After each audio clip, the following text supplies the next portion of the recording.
Electrostatics के पिछले lecture यानी लेक्चर 12 में हम लोगों ने electrostatics equilibrium of hanging masses से रिलेटेड कुछ कंसेप्ट्स और उससे रिलेटेड कुछ प्रॉब्लम्स को बनाए थे। और आज की इस क्लास की शुरुआत हम लोग उसी टॉपिक से रिलेटेड एक बहुत ही इंटरेस्टिंग और बहुत ही इम्पॉर्टेंट क्वेश्चन से करने वाले हैं, जो IIT में भी पूछा जा चुका है और रुड़की में भी पूछा जा चुका है। ये बहुत ही इंपॉर्टेंट सम्स है और इसको नीट में भी एक बार दो बार पूछा जा चुका है। तो इस तरह के कंसेप्ट से जो सवाल आते हैं, ये ऐसा सवाल है जो पिछले लेक्चर में जितना कुछ आप लोगों ने पढ़ा था उन सारे कंसेप्ट का निचोड़ इसमें है। और इस सम्स को करने के बाद आपको किसी भी तरह का doubt electrostatics equilibrium of hanging masses से एकदम नहीं रह जाएगा, जो सेम कॉमन पॉइंट से कनेक्टेड हो। ठीक है, तो चलिए इस सम्स को हम लोग पहले इसको प्रोसीड करते हैं, बनाते हैं और समझने की कोशिश करते हैं। और जैसे हम प्रोसीड कर रहे हैं उसको समझने की आप कोशिश करना, क्योंकि ये बहुत ही इंपॉर्टेंट सवाल है। ठीक है, इसमें सबसे पहले आप देख सकते हो कि ये गिवन है कि जैसे देखो क्वेश्चन का क्या रहा, इसमें ये कह रहा कि two identically charged spheres are suspended by strings of equal length. ठीक है, the strings makes an angle of 30 degree with each other. ठीक है, इस पूरे सवाल का ये फर्स्ट पार्ट है। इसमें कह रहा है कि हम लोगों के पास दो चार्ज्ड स्फीयर है, ठीक है, और आइडेंटिकल है, और चार्ज्ड स्फीयर का रेडियस ये सब गिवन नहीं है, तो हम लोग पहले से ये जूम करके चलेंगे कि ये चार्ज्ड स्फीयर क्या है, वेरी स्मॉल है, इनका रेडियस टेंडिंग टू 0 है। ठीक है, पहला कंडीशन, क्योंकि क्वेश्चन पढ़ते समय आप विजुअलाइज करने की कोशिश करो कि एग्जामिनर ने क्या क्या इंफॉर्मेशन आपको प्रोवाइड कर रहा है और उस इंफॉर्मेशन से रिलेटेड आपसे क्या पूछा जा रहा है। तो सबसे पहला स्टेटमेंट ये था कि two identically charged sphere are suspended by strings of equal length. ठीक है, मतलब कि दो चार्ज्ड स्फीयर है और उन दोनों को स्ट्रिंग से कनेक्ट कर रहे हैं। ठीक है, कनेक्ट करने के बाद उसको क्या करें कि suspended by strings of equal length. ठीक है, अगर कुछ नहीं दिया है तो हम लोग यहाँ पर क्या क्या मान के चलेंगे कि दोनों को एक कॉमन पॉइंट से कनेक्ट किया गया। ठीक है, क्योंकि अगर डिफरेंट पॉइंट से कनेक्ट किया गया होता है दोनों स्ट्रिंग्स को, तो आपको वो डिस्टेंस उन दोनों के बीच का दे दिया होता है। यहाँ अगर कुछ भी नहीं दिया हुआ है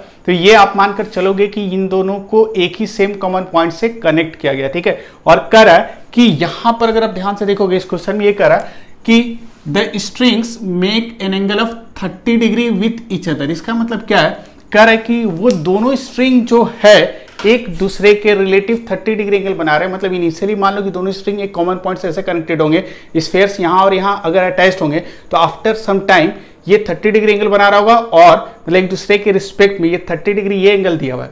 कहने का मतलब क्या है कि ये किस समय की बात कर रहा है, ये आपका इनिशियल स्टेट की बात नहीं कर रहा ना आपका इंटरमीडिएट स्टेट की बात कर रहा। मैंने इसको डिस्कस किया था, ये किसकी बात कर रहा है कि जब दोनों चार्ज्ड स्फीयर वो इक्विलिब्रियम में आ गए थे तब उस कंडीशन की वो बात कर रहा है कि जब इक्विलिब्रियम पोजीशन पर होंगे तब उन दोनों के बीच का एंगल कितना होगा, 30 डिग्री। फॉर्मूला वो गिवन है। ठीक है, ये पहला कंडीशन है। ठीक है, नेक्स्ट इसके बाद second part of the question में कह रहा है कि when suspended in a liquid of density 0.8 ग्राम पर सीसी। ठीक है, कह रहा है कि इसको फिर अरेंजमेंट को, ठीक है, सेम अरेंजमेंट को एक ऐसे लिक्विड में लेके जा रहे हैं कि जिस लिक्विड का डेंसिटी 0.8 ग्राम पर सीसी है। ठीक है, ये पर सीसी का मतलब क्यूबिक सेंटीमीटर होता है। ठीक है, या सेंटीमीटर क्यूब होता है। ठीक है, the angle remains the same. कह रहा है कि जैसे ही इस अरेंजमेंट को किसी एक लिक्विड में लेके चले गए जिसका डेंसिटी गिवन है, तो उसमें जो एंगल उन दोनों के बीच में पहले बन रहा था अभी भी वही एंगल फॉर्म हो रहा।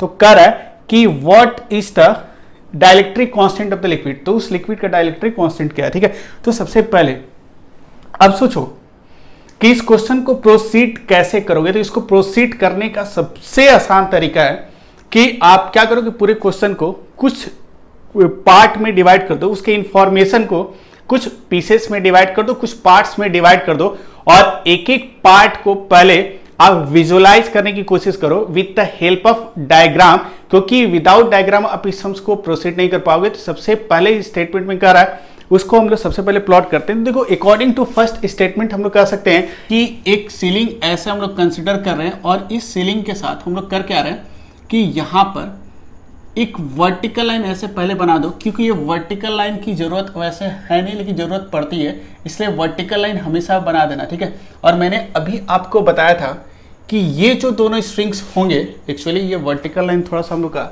सही नहीं हुआ, इसको हम लोग वर्टिकल ऐसे बना देते हैं। ये वर्टिकल लाइन ऐसा कुछ बन गया। ठीक है, ये वर्टिकल लाइन ऐसे आ गया। अब सोचो इसमें सबसे पहला इंफॉर्मेशन ये कह रहा है कि the strings make an angle of 30 degree with each other. कहने का मतलब क्या है कि आपको ये जो सिचुएशन ड्रॉ करना है, ये डायग्राम आपको विजुलाइज करना है, कब करना है वो आपको इंस्टेंट मेंशन कर दिया है कि जब ये दोनों चार्ज पार्टिकल को आप रिलीज किए होंगे, उसके बाद जैसे ये दोनों इक्विलिब्रियम में आए होंगे उस इंस्टेंट दोनों के बीच का एंगल कितना है 30 डिग्री। तो उस स्टेट को हम लोग ड्रॉ कर रहे हैं with the help of diagram, तभी अभी सिचुएशन को विजुलाइज कर सकते हो। तो हम लोग करेंगे क्या कि यहां से दो स्ट्रिंग हम लोग कंसिडर करते हैं। एक स्ट्रिंग हम लोग ऐसे ले लिए और इस स्ट्रिंग को ऐसे ड्रॉ कर रहे हैं, और एक स्ट्रिंग हम लोग कुछ ऐसे ले लेते हैं, इसको ऐसे ड्रॉ करते हैं, ठीक है। ये दोनों स्ट्रिंग जो हम लोग ड्रॉ किए हैं ये किस समय का सिचुएशन है, तो ये हम लोग कह सकते हैं कि ये इक्विलिब्रियम का सिचुएशन है, और इस सिचुएशन में दोनों के बीच का एंगल 30 डिग्री गिवन है। मतलब उन दोनों के बीच में रिलेटिव ओरिएंटेशन उन दोनों स्ट्रिंग का with respect to each other कितना है 30 डिग्री ये गिवन है। तो हम लोग कह सकते हैं कि ये एंगल हम लोग का गिवन है, और ये एंगल अगर हम लोग ड्रॉ करें तो ये टोटल गिवन है 30 डिग्री है, ये टोटल एंगल 30 डिग्री है। तो आप ध्यान से देखो, ये टोटल एंगल अगर 30 डिग्री है और यहां पर एक ऑब्जेक्ट ऐसे अटैच्ड किया हुआ एक स्फीयर है, ठीक है, और यहां पर ठीक इसके सामने एक स्फीयर ऐसे अटैच्ड किया हुआ है, ठीक है। और इस लाइन को और थोड़ा सा बड़ा करके हम दिखा देते हैं। तो ये इनिशियल सिचुएशन था, इनिशियल नहीं भले वो इक्विलिब्रियम सिचुएशन था। अब सोचो कि यहां पर अगर उन दोनों के बीच का एंगल दिया, इस क्वेश्चन में यहां भी एक छोटा सा कंसेप्ट आपके पास डाल दिया है कि अगर इन दोनों के बीच का अगर एंगल 30 डिग्री है तो ये जो लाइन है या ये जो स्ट्रिंग है इस वर्टिकल के साथ जो एंगल फॉर्म करेगा, और ये जो स्ट्रिंग है इस वर्टिकल लाइन के साथ जो एंगल फॉर्म करेगा, ये एंगल हम लोग के लिए बहुत जरूरी होता है। क्योंकि जब भी हम लोग इक्वेशन लिखते हैं इक्विलिब्रियम का, तो वहां पर ये जो स्ट्रिंग है वर्टिकल के साथ जो इक्वेशन फॉर्म कर रहा एंगल फॉर्म कर रहा, उस एंगल की रिक्वायरमेंट हम लोग की पड़ती है। इसलिए सबसे पहला कंसेप्ट यहां पर एग्जामिनर आपसे ये पूछना चाह रहा है कि क्या इक्विलिब्रियम पोजीशन पर दोनों string relative to vertical line same angle form करेंगे या डिफरेंट एंगल फॉर्म करेंगे। तो प्रीवियस क्लास में मैंने डिस्कस किया था भाई, बहुत आसान इसका आंसर होगा। क्या आंसर होगा? क्योंकि ये टोटल जो एंगल्स दोनों रिलेटिव टू दिस लाइन जो एंगल फॉर्म करते हैं ये कंप्लीटली डिपेंड करता है इन दोनों के मास पर। तो अगर आप लोग अगर ये कहो कि यहां पर अगर ये कह दे कि आइडेंटिकल है, मतलब mass of this charge particle is M और इसका मास भी अगर एम होगा, तो ये तो क्लियर हो गया भाई, ये एंगल 15 डिग्री होगा और ये एंगल भी कितना होगा 15 डिग्री होगा। कोई दिक्कत नहीं है क्योंकि 30 डिग्री पूरा है और इन दोनों का मास सेम है, तो ये यहां से दोनों क्या होगा सेम अमाउंट से ऊपर लिफ्ट होंगे। क्योंकि ये मैंने बताया था कि ये टोटल जो लिफ्टिंग है, जितना ज्यादा लिफ्टिंग होगा उतना ज्यादा ये वाला एंगल होगा, और लिफ्टिंग जो है इन दोनों का डिपेंड करता है मास पर। दोनों का मास सेम है तो लिफ्टिंग भी सेम होगा, इसलिए ये दोनों एंगल भी क्या होगा सेम होगा। क्लियर?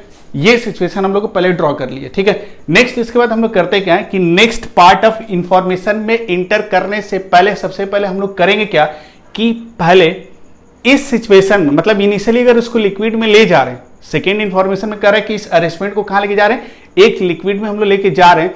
इसका मतलब ये जो अरेंजमेंट पहले था वो किस तरह के मीडियम में था। अगर कुछ भी नहीं दिया है तो वो मीडियम या तो फ्री स्पेस लेके चलोगे और नहीं तो एयर लेके चलोगे। तो यहां पर अगर कुछ नहीं दिया है दैट मीन्स इस अरेंजमेंट को लिक्विड में एंटर कराने से पहले कहां रखा गया था भाई, उसको रखा गया था एयर में रखा गया था। तो ये वाला अरेंजमेंट अभी कहां प्लेस किया गया है, एयर में। तो हम लोग यहां पर एक कंडीशन लिख देते हैं कि पहला कंडीशन ये ले रहे हैं कि व्हेन, ऐसे देख सकते हो, when the arrangement when the arrangement is kept in air, इस अरेंजमेंट को कहां हम लोग रखे थे, एयर में। क्लियर?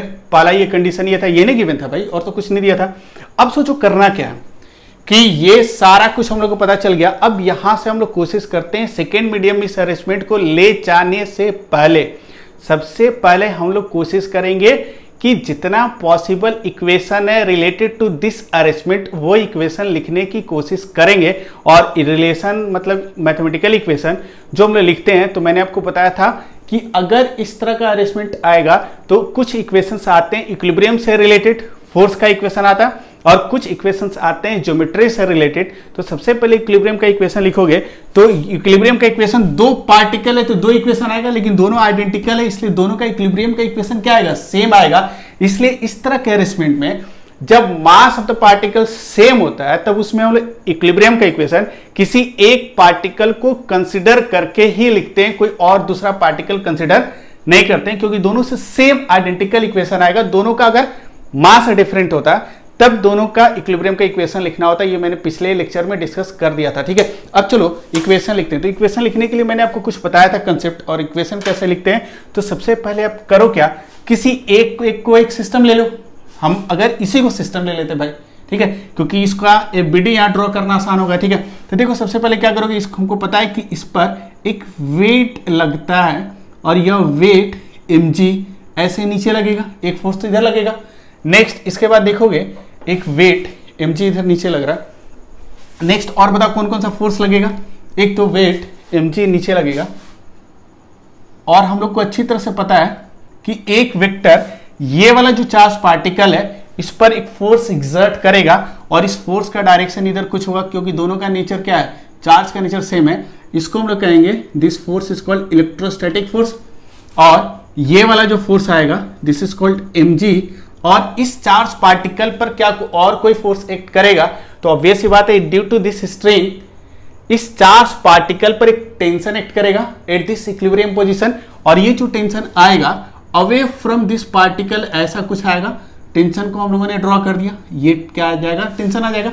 नेक्स्ट इसके बाद क्या करेंगे हम लोग, इसका इक्वेशन लिखेंगे। तो इक्वेशन लिखने के लिए जब भी पार्टिकल इक्विलिब्रियम में होता है तो इक्वेशन लिखने के लिए क्या करते हो, इक्वेशन लिखने के लिए आप कंपोनेंट मेथड का यूज कर सकते हो, और कंपोनेंट मेथड आप यूज कर सकते हो, लेमिस थ्योरम भी अप्लाई कर सकते हो। तो मैंने आपको बताया था कि कंपोनेंट मेथड अगर आप यूज करते हो तो ये आपके लिए बहुत आसान होता है इस तरह के सिचुएशन में। तो उसके लिए मैंने आपको बता भी दिया था कि कैसे सोल्व करते हैं। इस पॉइंट पर ओरिजिन लेंगे, और ओरिजिन लेकर हम लोग दो एक्सिस ड्रॉ कर देंगे।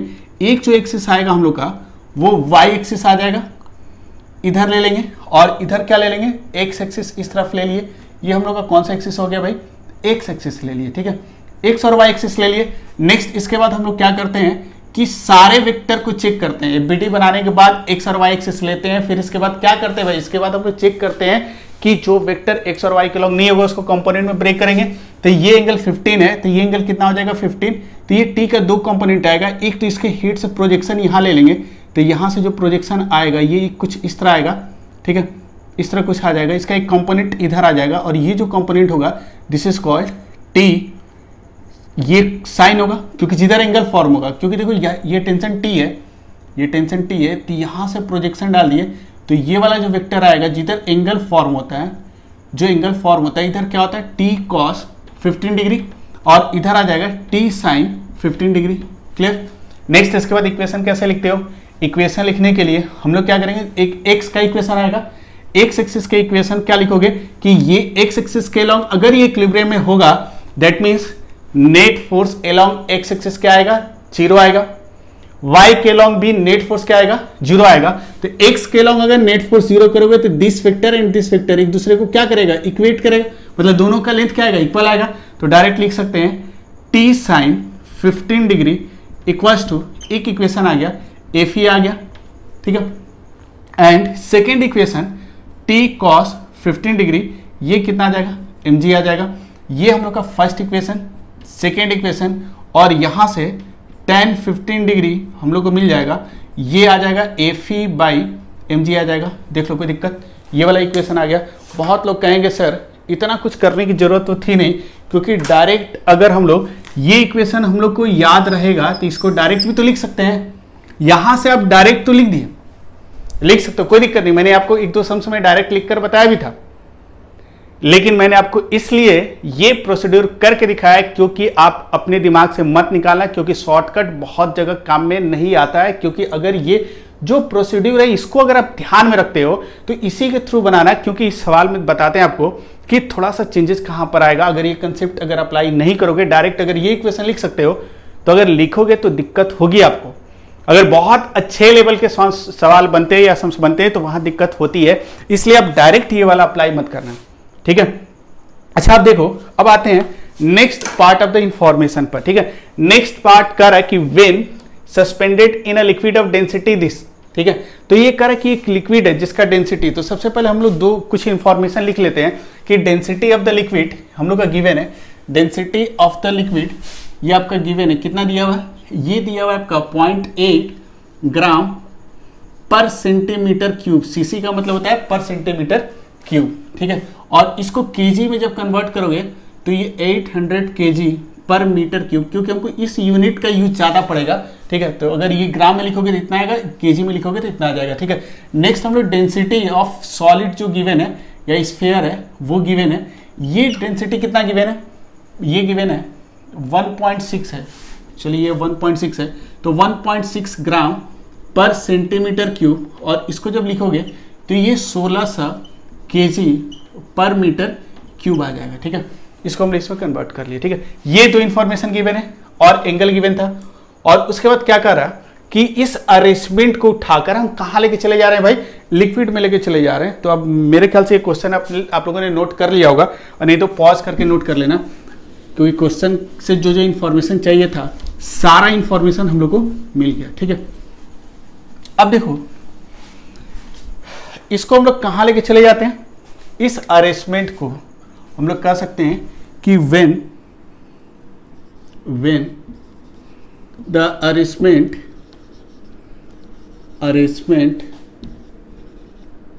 is kept in liquid,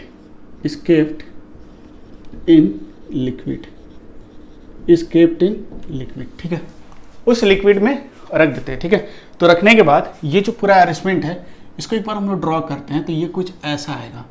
देखो ये वर्टिकल लाइन हम लोग का है, इस तरह हम लोग वर्टिकल लाइन ले लेते हैं, क्लियर। ये वर्टिकल लाइन हम लोग ऐसे ले लिए। अब नेक्स्ट क्या करते हैं कि इस पूरे अरेंजमेंट को हम लोग यहां पर देख सकते हो, ये कंटेनर ऐसे ले लिया,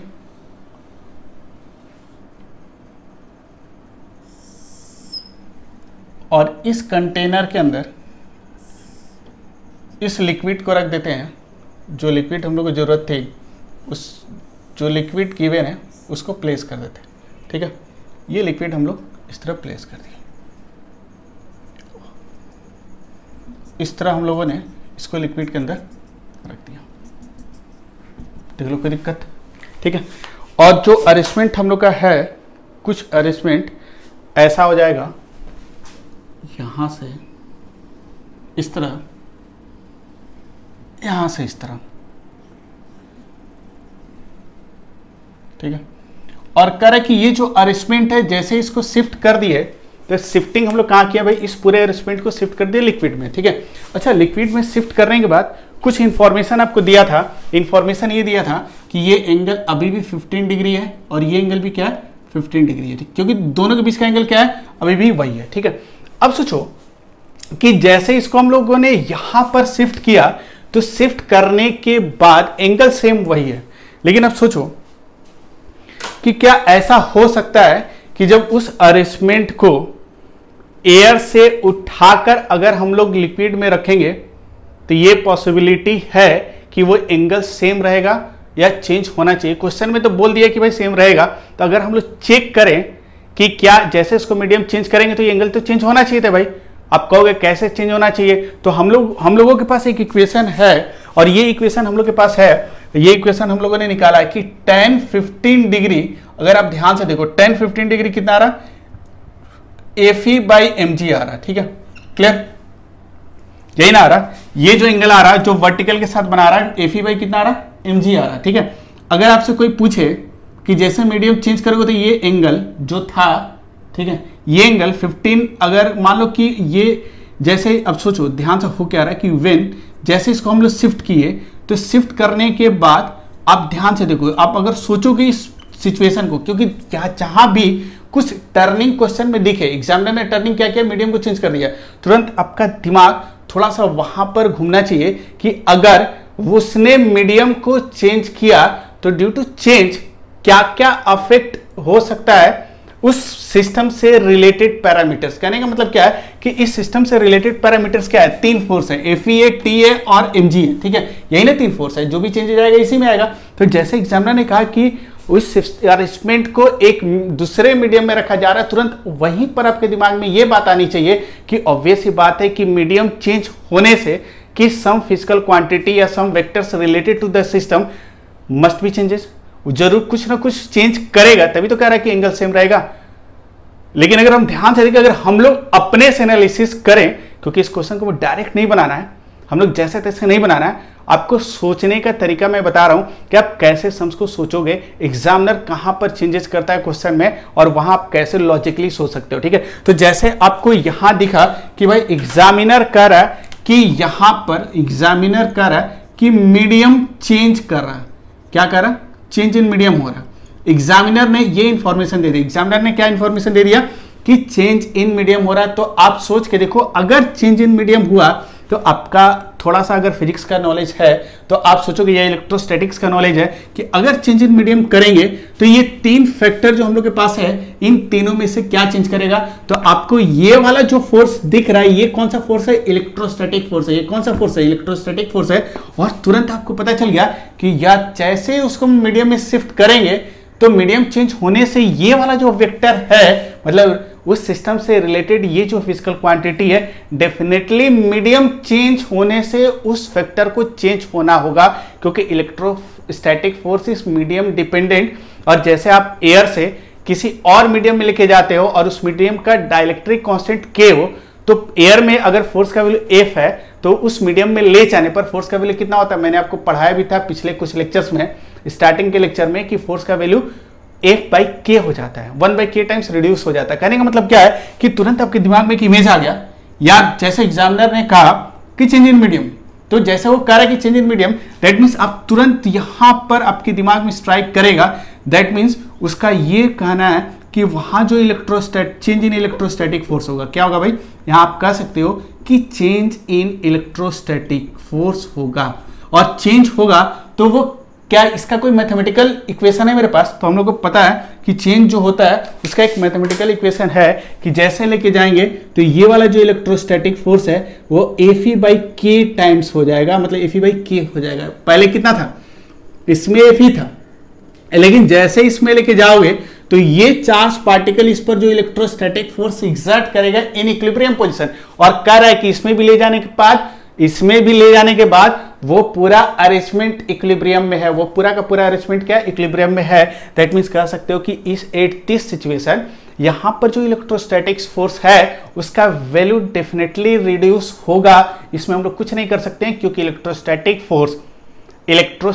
फोर्स क्या होता है, मीडियम डिपेंडेंट होता है। अगर एयर से किसी दूसरे मीडियम में लेके जाओगे और उस मीडियम का डाइलेक्ट्रिक कांस्टेंट अगर K है तो इलेक्ट्रोस्टैटिक फोर्स का वैल्यू Fe/K होगा। इसको आप कुछ भी नहीं कर सकते, ठीक है। तो भाई ये आपके दिमाग में आया, ठीक है। एक एक सवाल को जब बहुत ज्यादा अच्छे तरह से एक्सरे करके देखते हो ना, आपको बहुत नई चीजें पता चलती है। इसलिए कि छोटे छोटे चीजों पर सोचना सीखो। अभी आपके पास पूरा टाइम है, और जब बहुत अच्छे से कंसेप्ट बिल्डअप कर लेते हो ना, तब अपना स्पीड बढ़ाना है, ठीक है। तो देखो यहां से हमको पता चल गया कि भाई एग्जामिनर ने कहा कि मीडियम चेंज कर रहे हैं, भाई मीडियम चेंज कर दिया, मीडियम चेंज हो रहा है तो क्या होगा, चेंज इन इलेक्ट्रोस्टैटिक फोर्स होगा, डेफिनेटली होगा। अब सोचो, अब देखते हैं क्या ये वाला वेक्टर चेंज करेगा, ये वाला वेक्टर चेंज करेगा। आप बता सकते हो क्या वेट ऑफ द बॉडी जैसे उसमें शिफ्ट किया, मीडियम में चेंज किए, तो इसका वेट का वैल्यू चेंज करेगा या नहीं करेगा। बहुत लोग कहेंगे चेंज कर जाएगा, नहीं करता है। इसका वेट का जो एक्चुअल वेट है, ये जो इसका मास है, जो आप खुद सोच के बताओ ना कि ये जो पार्टिकल के पास जो भी मास है ये m है और g acceleration due to gravity है। मीडियम चेंज करने से इसका मास चेंज करेगा, तो मास हम लोग कह सकते हैं चेंज नहीं कर सकता है, क्योंकि मीडियम डिपेंडेंट नहीं होता है। मास किसी भी कंडीशन में चेंज नहीं होगा भाई। क्या g का वैल्यू चेंज करेगा, तो सिंपल कहोगे g चेंज नहीं करेगा, क्योंकि g का वैल्यू हाइट से चेंज करता है। जब अर्थ सरफेस से बहुत ऊपर जाओगे माउंटेन के हाइट तक, तब g का वैल्यू में वेरिएशन आता है। लेकिन ये जो एक्सपेरिमेंट जो कैरिड आउट हो रहा है वो near to the earth surface है, तो g का वैल्यू भी चेंज नहीं करेगा। दैट मीन्स भाई ये वाला जो फैक्टर है, कौन सा फैक्टर, ये वाला जो फैक्टर है वेट ऑफ द बॉडी, ये मीडियम चेंज करने से चेंज करने वाला नहीं है। क्लियर? दैट मीन्स ये चेंज करेगा, चेंज करके एफ ई बाई के हो जाएगा, ये चेंज नहीं करेगा। रही अब बात टेंशन की, तो हम लोग कह सकते हैं भाई टेंशन तो भाई ये तो इफेक्ट है, इन दोनों का इफेक्ट ये आ रहा, ये दोनों कॉज है। अगर ये चेंज कर गया और ये नहीं चेंज किया तो इन दोनों का रिजल्टेंट तो चेंज करेगा, क्योंकि इसमें मीडियम में ले जाने पर इसका रिजल्टेंट क्या करेगा? क्योंकि ध्यान से देखो, जब इसका एफबीडी बनाओगे इक्विलिब्रियम पोजीशन पर, तो ये वाला जो एफई है यहां पर एफई डैश लिख दिए, क्योंकि इसका वैल्यू चेंज कर गया। हम इस एफई को मान लिया कि चेंज होकर कितना हो गया? FE dash. और आपको पता है कि एफई डैश का वैल्यू कितना आ जाएगा? एफ ई बाई के आ जाएगा, ठीक है। नेक्स्ट इसका वेट जो है, इसके वेट में कोई चेंज आने वाला नहीं है, इसके वेट को हम दिखा सकते हैं, mg लिख सकते हैं, क्लियर। और टेंशन कुछ हो जाएगा, और टेंशन को मान लेते हैं टी डैश, क्योंकि ऑब्वियस ही बात है भाई ये चेंज कर गया और ये चेंज नहीं किया, तो इन दोनों का रिजल्टेंट चेंज किया, जो रिजल्टेंट है उसी की वजह से टेंशन आता है, तो टेंशन कितना आ जाएगा? टी डैश कुछ ले लिए, क्लियर। टेंशन भी यहां पर चेंज हो गया, ठीक है। अब देखो तो अगर डायरेक्ट अगर इसका आप इक्वेशन लिखते, क्योंकि बहुत लोगों का आदत हो जाता है कि ये हमको याद है डायरेक्ट इक्वेशन लिख दिए, अगर ये इक्वेशन डायरेक्ट यहां पर लिखते तुरंत आपका सम्स वहां पर गलत हो जाता, क्योंकि अभी भी हम लोग का एनालिसिस पूरा नहीं हुआ। आप ध्यान से देखो, अब कह रहे थे कि एग्जामिनर ने जो शिफ्टिंग किया मीडियम का, उसकी वजह से हम लोग के दिमाग में एक इमेज बैठ गया कि भाई ये वाला फैक्टर चेंज करेगा। कौन सा फैक्टर चेंज करेगा? जल्दी बताओ। ये जो इलेक्ट्रोस्टैटिक फोर्स है इसका अमाउंट चेंज करेगा, इसका अमाउंट चेंज नहीं करेगा। अगर इसका अमाउंट मान लेते हैं कि 10 था और इसका अमाउंट मान लेते हैं 20 है, क्लियर। मान लो कि 10-15 कुछ रेशियो आएगा, इसका अमाउंट यहां से कुछ कैलकुलेट करके आएगा, mg का कुछ वैल्यू आएगा, एफई का वैल्यू मान लिए 10, mg का वैल्यू मान लिए 20, मान लेते हैं, एक रेशियो है। अब सोचो, अब क्या हुआ कि जैसे इस मीडियम में लेकर आओगे तो यहां से अगर इक्वेशन लिखते तो 10-15, अब सोचो इलेक्ट्रोस्टैटिक फोर्स जो पहले 10 था ये वही रहेगा इस मीडियम में आने पर, या डिक्रीज करेगा? तो डेफिनेटली डिक्रीज करेगा। मान लो डिक्रीज करके 5 हो गया, कितना हो गया? 5 हो गया। लेकिन ये वाला फैक्टर चेंज नहीं कर रहा, और ये वाला फैक्टर चेंज नहीं करेगा तो 20 हो जाएगा। तो ये रेशियो कितना आ जाएगा? 1/4, और यहां रेशियो कितना आ रहा था? 1/2। पहले जब इसमें एयर में था तो 10-15 का रेशियो 1/2 आ रहा था, और यहां रेशियो कितना आ गया? 1/4 आ गया, क्योंकि इलेक्ट्रोस्टैटिक फोर्स चेंज कर रहा है। तो चेंज कर रहा, तो मान लेते हैं कि 10 से डिक्रीज होकर कितना हो गया? 5। और ये जो mg चेंज नहीं करेगा, ये डेफिनेटली चेंज नहीं करने वाला है, क्योंकि मास चेंज नहीं करेगा, g का वैल्यू भी चेंज नहीं करेगा, तो वेट ऑफ द बॉडी क्या होगा? चेंज नहीं करेगा। अगर वेट चेंज नहीं करेगा तो डायरेक्ट हम कहेंगे कि ये 20 का 20 रह गया, ये रेशियो इतना आ गया। लेकिन ये रेशियो गलत है भाई, ये कह रहा कि 10-15 1/2 होगा, ये कह रहा कि 1/4 होगा, मैच नहीं कर रहा। अगर ये भी 1/2 आता ना तो हम लोग को दिमाग लगाना ही नहीं पड़ता, सम्स वही बन जाता। लेकिन कुछ ना कुछ तो यहां पर दिक्कत हुआ है, या कुछ ना कुछ तो कॉन्ट्राडिक्शन हुआ है, क्योंकि ध्यान से देखो कि जैसे इसमें हम लेके जा रहे हैं, दैट मीन्स ये रेशियो मेंटेन, सिंपल देखो, अगर ये रेशियो 1/4 हो गया तो ये 10-15 कभी नहीं रह सकता, ये कुछ ना कुछ दूसरा एंगल होगा। मान लो कि 10-25 डिग्री आ गया, नहीं क्लियर हुआ। अगर 1/2 15 है तो 1/4 कुछ होगा, XYZ कुछ एंगल होगा, मान लो 25, 15 तो रहने वाला नहीं है, कभी रहने वाला नहीं है। लेकिन एग्जामिनर ने क्या बोला कि 25 नहीं रखना है। एग्जामिनर कह रहा है कि हमको 25 डिग्री यहां नहीं रखना है, कह रहा है कि हमको यहां पर 10-15 डिग्री ही रखना है। दैट मीन्स हम लोग कब रख सकते हैं 10-15? जब ये वाला फैक्टर भी, ये अगर कम हुआ तो ये वाला फैक्टर भी कम हो जाता और 10 आ जाता, तब ये रेशियो कितना हो सकता था? 1/2 हो सकता था। मान लो सिंपल, अगर ये कम हो जाता किसी रीजन से, अगर वेट ऑफ द बॉडी किसी रीजन से कम हो जाता, तो हम लोग कह सकते हैं कि यहाँ 10-15 तो ये नहीं हो सकता 1/4। 1/2 का वैल्यू अगर 10-15 है तो दैट मीन्स 10-15 यहाँ भी 1/2 आना चाहिए। तो अगर ये रिड्यूस होके 10 से 5 होगा तो ये भी रिड्यूस होगा। दैट मीन्स सिंपल सा एक कंसेप्ट निकला कि इसके रेशियो को, मतलब इस चीज को मेंटेन करने के लिए अगर ये कम होगा तो इसको भी कम होना होगा। लेकिन हम जानते हैं कि नेचर अलाउ नहीं करेगा भाई, mg कम हो ही नहीं सकता है, mg कम हो ही नहीं सकता है। हम लोग को डिफरेंट एंगल मिलेगा यहां पर, लेकिन एग्जामिनर अभी भी बार बार कह रहा एंगल हमको उतना ही मिल रहा है। हम कह रहे कि नहीं मिल सकता भाई, क्योंकि हम लोग के अकॉर्डिंग 1/4 आ रहा तो एंगल कुछ और होगा, 15 नहीं होगा। 25 हो, 37 हो, 30 हो, कुछ भी हो सकता है। कैलकुलेटर होता तो हम कैलकुलेट कर सकते थे, लेकिन इतना तो डेफिनेटली पता है कि एंगल वही रहने वाला नहीं है, क्योंकि अगर हम मीडियम चेंज करेंगे तो यहां से इस इक्वेशन को देखकर हम डायरेक्ट करें कि मीडियम चेंज करने पर ये वाला फैक्टर रिड्यूस हो रहा और ये वाला फैक्टर वही रह जा रहा, तो ये अगर कम होगा तो ये रेशियो भी चेंज कर गया। जो पहले एयर में रेशियो था ये रेशियो अब इसमें जाके चेंज हो गया, तो ये एंगल 15 डिग्री रहने वाला नहीं है। लेकिन एग्जामिनर ने कहा कि ये एंगल 15 डिग्री ही रहेगा। इसका मतलब अब हम लोग को थोड़ा यहां सोचना पड़ेगा। हम लोग जबरदस्ती तो एग्जामिनर से कह नहीं कर सकते हैं, क्योंकि उसने बोला 15 रहेगा तो रहेगा। दैट मीन्स यहां पर कुछ ना कुछ और चेंज होने वाला है। दैट मीन्स इतना तो कंसेप्ट पता चल गया कि अगर ये 10 है और ये 20 है, मतलब ये अगर कम होगा तो mg को कम होना होगा। अगर यही रेशियो अगर 10-15 मेंटेन करना होगा तो देखो ध्यान से, अगर Fe 5 हुआ, 10 से 5 हुआ, तो mg 20 से कितना हो गया, 10 हो गया। इसका मतलब कि अगर इलेक्ट्रोस्टैटिक फोर्स कम होगा तो वेट भी कम होना चाहिए। वेट कम नहीं हो रहा। दैट मीन्स यहां पर कुछ और एक्स्ट्रा फोर्स आ रहा होगा जो वेट के इफेक्ट को कम कर रहा होगा।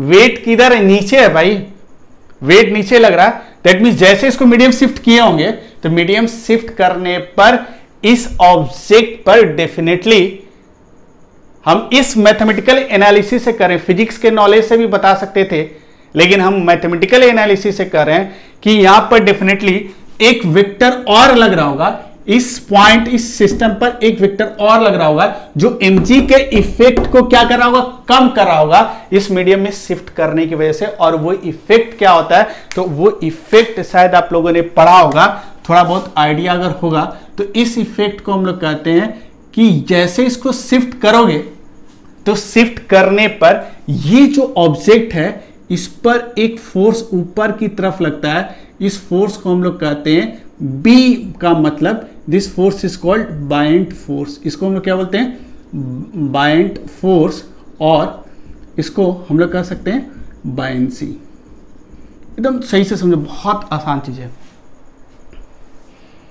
और इसका डायरेक्शन ऑलवेज वर्टिकली अपवर्ड होगा। ये एक्स्ट्रा फोर्स का मतलब क्या हुआ, इसका मतलब ये हुआ कि आर्किमिडीज प्रिंसिपल आप लोगों ने पढ़ा होगा, तो उसमें आपको शायद ध्यान होगा कि जैसे एक बॉडी को किसी लिक्विड में या किसी गैस में अगर इमर्स्ड करते हैं तो ऑलवेज वो जो, चाहे वो पार्शियली इमर्स्ड हो चाहे वो कंप्लीटली इमर्स्ड कंडीशन में हो, तो जैसे उसको लिक्विड या गैस में किसी सॉलिड बॉडी को अगर हम लोग प्लेस करेंगे, देन वो लिक्विड और गैस उस सॉलिड ऑब्जेक्ट पर ऑलवेज वर्टिकल डायरेक्शन में, वर्टिकली अपवर्ड एक फोर्स एग्जर्ट करता है, and that force is called buoyant force. कहने का मतलब क्या है कि थोड़ा सा इसके बारे में मैं आपको बता दूं तो ये कंसेप्ट समझने में आपको बहुत आसानी होगी। ठीक है, ये तो क्लियर हुआ कि नहीं हुआ। यहां से आपको ध्यान रखना होगा कि ऑब्वियस सी बात है, मीडियम चेंज करने से क्या होगा, एंगल अगर वही मेंटेन करना होगा, दैट मींस mg के फैक्टर को कोई ना कोई रिड्यूस कर रहा होगा। और ये हमको अच्छी तरह से पता है कि फिजिक्स का नॉलेज होता तो हमको इस इक्वेशन से चेक करना भी नहीं पड़ता, डायरेक्ट हम देखते इसका फ्री बॉडी डायग्राम बनाते तो एक तो टेंशन T डैश तो लगता ही, साथ में क्या लगता है Fe डैश लगता है, mg लगता है, और एक ऊपर की तरफ क्या लगता है, बायंट फोर्स लगता है। ठीक है, तो बायंट फोर्स की अगर मैं बात करूं तो थोड़ा सा हिंट आपको दे देता हूं जिससे आपको समझने में आसानी होगा। ठीक है, दैट मीन्स अब आपके दिमाग में एक इमेज क्या बैठा, इमेज आप क्या बैठाओगे कि जैसे एग्जामिनर ने कहा कि मीडियम शिफ्ट हो रहा है, तो मीडियम शिफ्ट होने की वजह से क्या होगा, उस चार्ज पार्टिकल पर जो इलेक्ट्रोस्टैटिक फोर्स है एक उसका अमाउंट कम होगा, और उसके साथ मीडियम चेंज होने से, लिक्विड में ले जाने से वो जो ऑब्जेक्ट है एक वर्टिकली अपवर्ड डायरेक्शन में एक फोर्स फील करेगा, and that force is called buoyant force और बायंसी। ठीक है, तो थोड़ा सा बायंट फोर्स और बायंसी के बारे में थोड़ा सा छोटा सा, बहुत डिटेल में नहीं जा रहा हूं, जिससे जो लोग एकदम नहीं जानते हैं उनको थोड़ा सा आइडिया मिल जाए। तो बायंट फोर्स का एग्जैक्ट मतलब क्या होता है, आप ऐसे समझो, मान लो कि सिंपल एक कंटेनर आपके पास है, इसमें एक लिक्विड आप ऐसे प्लेस कर दिए हो, कोई भी एक लिक्विड ले लो, वाटर भी ले सकते हो, और इसमें करते क्या है कि इस कंटेनर में एक ऑब्जेक्ट प्लेस कर देते हैं। ठीक है, जैसे इस ऑब्जेक्ट को प्लेस करोगे, एक सॉलिड ऑब्जेक्ट लेते हैं, ठीक है, तो इस सॉलिड ऑब्जेक्ट पर क्या होगा पता है कि ये जो लिक्विड है वर्टिकली अपवर्ड डायरेक्शन में एक फोर्स एक्सर्ट करेगा। ऑलवेज ये टेंडेंसी होता है लिक्विड और गैस का लिक्विड और गैस का, ये ऑलवेज कह सकते हो कि उनका एक बेसिक प्रॉपर्टी होता है कि जब उनमें अगर कुछ भी सॉलिड ऑब्जेक्ट को इमर्स करोगे पार्शियली और कंप्लीटली, तो देन जो बॉडी है वो ऑलवेज वर्टिकली अपवर्ड डायरेक्शन में एक फोर्स फील करेगा, एक अपथ्रस्ट इसको कहते हैं, इसको हम क्या बोलेंगे अपथ्रस्ट, और इसी को हम लोग क्या कहते हैं बाइंड फोर्स, और इसी को हम लोग क्या कहते हैं बायंसी ऑफ द, ठीक है, बायंसी हम लोग कह सकते हैं। क्लियर? सिंपल से ध्यान से देखो, ये जब भी रखोगे दैट मीन्स कहने का मतलब क्या है कि इस बॉडी पर जो अलग से फोर्सेज लग रहा था वो लगेगा ही, लेकिन ड्यू टू दिस लिक्विड एक एक्स्ट्रा फोर्स लगेगा और उस एक्स्ट्रा फोर्स का डायरेक्शन हमेशा फिक्स्ड है, न इधर होगा ना इधर होगा, ऑलवेज क्या होगा वर्टिकली अपवर्ड डायरेक्शन में होगा, and this extra force is called bind force और बायंसी। क्लियर? अब ध्यान से समझो, ये जो बाइंड फोर्स है इसको हम लोग बी से रिप्रेजेंट करते हैं। किससे रिप्रेजेंट करेंगे? बी से। तो ये जो सॉलिड है इस पर जो बायंसी एक्ट करेगा इसका वैल्यू होता है v displaced rho L into g. ये कैसे आया, क्यों आया, ये सब फ्लूइड मैकेनिक्स में आप लोग पढ़े होंगे, बस इतना ध्यान में रखना कि ये जो बाइंड फोर्स होता है इसका वैल्यू कितना होता है vd का मतलब इसको कहते हैं कि volume of the displaced liquid. कुछ लिख नहीं रहा हूं, आप लोग नोट कर लेना। vd का मतलब होता है volume of the displaced liquid, मतलब जैसे सॉलिड को डालोगे तो ये जितना लिक्विड को डिस्प्लेस करेगा, ठीक है, वही क्या होगा volume of the displaced liquid. Rho L का मतलब डेंसिटी ऑफ द लिक्विड, जिस लिक्विड में इसको प्लेस करें उसका डेंसिटी, और जी का मतलब जी। और इसको ऐसे भी लिख सकते हो वी इमर्स्ड। वी इमर्स्ड का मतलब क्या है? वी इमर्स्ड का मतलब है कि ये जो सॉलिड है जितना पार्ट इसका इमर्स्ड होगा उतना ही ना वॉल्यूम डिस्प्लेस करेगा, ठीक है। अगर मान लो ये पूरा बॉडी पूरा अंदर रहेगा तो वो क्या करेगा, ज्यादा वॉल्यूम डिस्प्लेस करेगा, जितना हो उसका वॉल्यूम था उतना ही वॉल्यूम का लिक्विड डिस्प्लेस करेगा, ठीक है। तो इसको वी मस्ट रोवेल जी भी लिख सकते हैं, ठीक है। जैसे एक सिंपल सा एग्जांपल आपको बताते हैं, एक छोटा सा एक ऐसा सिचुएशन लेते हैं, इसमें आप सोच के बताओ 3 कंटेनर ऐसे ले लिए, ठीक है। इसमें लिक्विड ले लेते हैं, सेम लिक्विड, एक लिक्विड सेम लिक्विड इसमें भी वही है, मतलब अगर इसका डेंसिटी रोयल है तो इसका डेंसिटी भी कितना है रोयल, सेम लिक्विड। अगर ये वाटर है तो ये भी वाटर ले लिए, यहां पर एक लिक्विड ले लिए, तो ये जो तीनों लिक्विड ले लेते हैं, ठीक है। इसमें एक ऑब्जेक्ट को ऐसे प्लेस करते हैं, क्लियर। इसमें ऑब्जेक्ट को इसके अपर सरफेस के जस्ट नीचे है और इसमें थोड़ा अंदर में है, ठीक है। मान लो कि ये जो सॉलिड है, मतलब ये जो लिक्विड है, जैसे इसको इमर्स करोगे तो इस पर एक बाइंड फोर्स देगा, इसका नाम B1 ले लिए। ये लिक्विड इस पर एक बाइंड फोर्स देगा, इसका नाम B2 दे दिए। ये अपवर्ड डायरेक्शन में एक बाइंड फोर्स देगा, इसका नाम क्या दे दिए, B3 दे दिए। आपसे पूछा इन तीनों में रिलेशन क्या है। ये जो सॉलिड ऑब्जेक्ट है तीनों सेम है, सेम सॉलिड ऑब्जेक्ट को सेम, मतलब कह सकते हो कि एक बार थोड़ा सा इसको इमर्स किया है, एक बार पूरा इसके अंदर है लेकिन इसके अपर सरफेस को टच कर रहा है, और एक बार पूरा का पूरा अंदर लेके चले गए। तीनों केस में बाइंड फोर्स किस में ज्यादा होगा, तो हम कहेंगे कि ये वाला फोर्स क्या होगा, बाइंड फोर्स डिपेंड करता है कि सॉलिड का कितना part inside the bind force. इस केस में अगर हम बात करें कि सेम लिक्विड में कि ये जो सॉलिड ऑब्जेक्ट है इस पर जो बाइंड फोर्स लग रहा है वो कंप्लीटली डिपेंड करता है कि उस सॉलिड का कितना पार्ट इनसाइड द लिक्विड है। तो इसमें देख सकते हो इतना ही वॉल्यूम इसके अंदर है, लेकिन इसमें इतना वॉल्यूम अंदर है, इसमें भी सेम वही वॉल्यूम है। दैट मींस ये वाला जो बाइंड फोर्स एग्जर्ट करेगा, डायरेक्शन ऊपर होगा, इसका डायरेक्शन भी ऊपर होगा, इसका भी डायरेक्शन ऑलवेज वर्टिकली अपवर्ड होगा। लेकिन ये जो बाइंड फोर्स है इसका अमाउंट इससे कम आएगा। क्यों कम आएगा भाई? क्योंकि ये जो वी मस्ट है इस केस में, रोयल तो तीनों केस में सेम है, वी मस्ट इस केस में कम है, लेकिन इसमें वी मस्ट क्या है, जितना इसका टोटल वॉल्यूम है उतने वॉल्यूम का लिक्विड डिस्प्लेस करेगा, मतलब वी मस्ट इसमें सबसे ज्यादा है, इसमें भी वही है। नीचे ले जाने से ज्यादा वॉल्यूम थोड़ी डिस्प्लेस करेगा, इतना जितना इसमें था उतना ही इसमें भी लिक्विड क्या करेगा, डिस्प्लेस करेगा, या उतना ही पार्ट इमर्स्ड है लिक्विड के अंदर। दैट मींस ये दोनों बाइंड से क्या होगा, इक्वल आएगा। क्लियर? तो सिंपल ये ध्यान रखना कि बाइंड फोर्स डिपेंड करता है कि उस सॉलिड का लिक्विड के अंदर कितना पार्ट उसके अंदर है, ठीक है। थोड़ा सा ये आपको बाइंड फोर्स के बारे में याद रखना होगा, ठीक है। अच्छा अब ध्यान से देखो, बाइंड फोर्स के बारे में थोड़ा सा क्लियर हो गया, ठीक है। तो देखो ये यहां पर जैसे इसको यहां लेकर आओगे तो ये 3 फोर्सेस जो नेचर के थ्रू लग रहा था तो लगेगा ही, और ड्यू टू वाटर इस पर एक बाइंड फोर्स किधर लगेगा, अपवर्ड डायरेक्शन में लगेगा, और बाइंड फोर्स का वैल्यू कितना होगा, ठीक है। तो इसको हम लोग कैलकुलेट कर सकते हैं किससे, वी इमर्स्ड रोयल इंटू जी, ठीक है, ये फॉर्मूला आपको थोड़ा सा ध्यान रखना होगा। ठीक है, अब देखो हम इस सम्स पर आते हैं। तो बाइंड फोर्स के बारे में थोड़ा बहुत आप लोग अगर कंसेप्ट और जानना हो तो फिर से आप रिवीजन कर लेना क्लास 11 में जो पढ़े हैं। ठीक है, अब ध्यान से देखो, अब क्या करोगे, अब यहां से भी हमको इक्वेशन लिखना होगा। सब चीज पता चल गया कि भाई जैसे इस मीडियम में लेकर आएंगे, एफ ई डैश हो गया, इलेक्ट्रोस्टैटिक फोर्स कम हो गया, इस पर एक वेट नीचे लगेगा, एक इस पर एक टेंशन टी डैश इधर लगेगा, एक बाइंड फोर्स ऊपर लगेगा। ठीक है, अब करना क्या, अभी भी इस सिचुएशन में ये क्या इक्विलिब्रियम में है भाई। अगर इक्विलिब्रियम में होगा तो इसका इक्वेशन लिख सकते हो, अगर इक्विलिब्रियम में तो इसका इक्वेशन नहीं लिख सकते हो। तो इक्वेशन लिखने के लिए क्या क्या आपको बताए थे कि जिस सिस्टम का लिखना है वहां पर ओरिजिन लेकर हम लोग क्या ड्रॉ कर देंगे, एक्स और वाई एक्सिस, ये वाला एक्स एक्सिस है, नेक्स्ट वाई एक्सिस, फिर हम लोग क्या करेंगे, जो वेक्टर एक्स और वाई के लॉन्ग नहीं है उसको कंपोनेंट में ब्रेक करेंगे।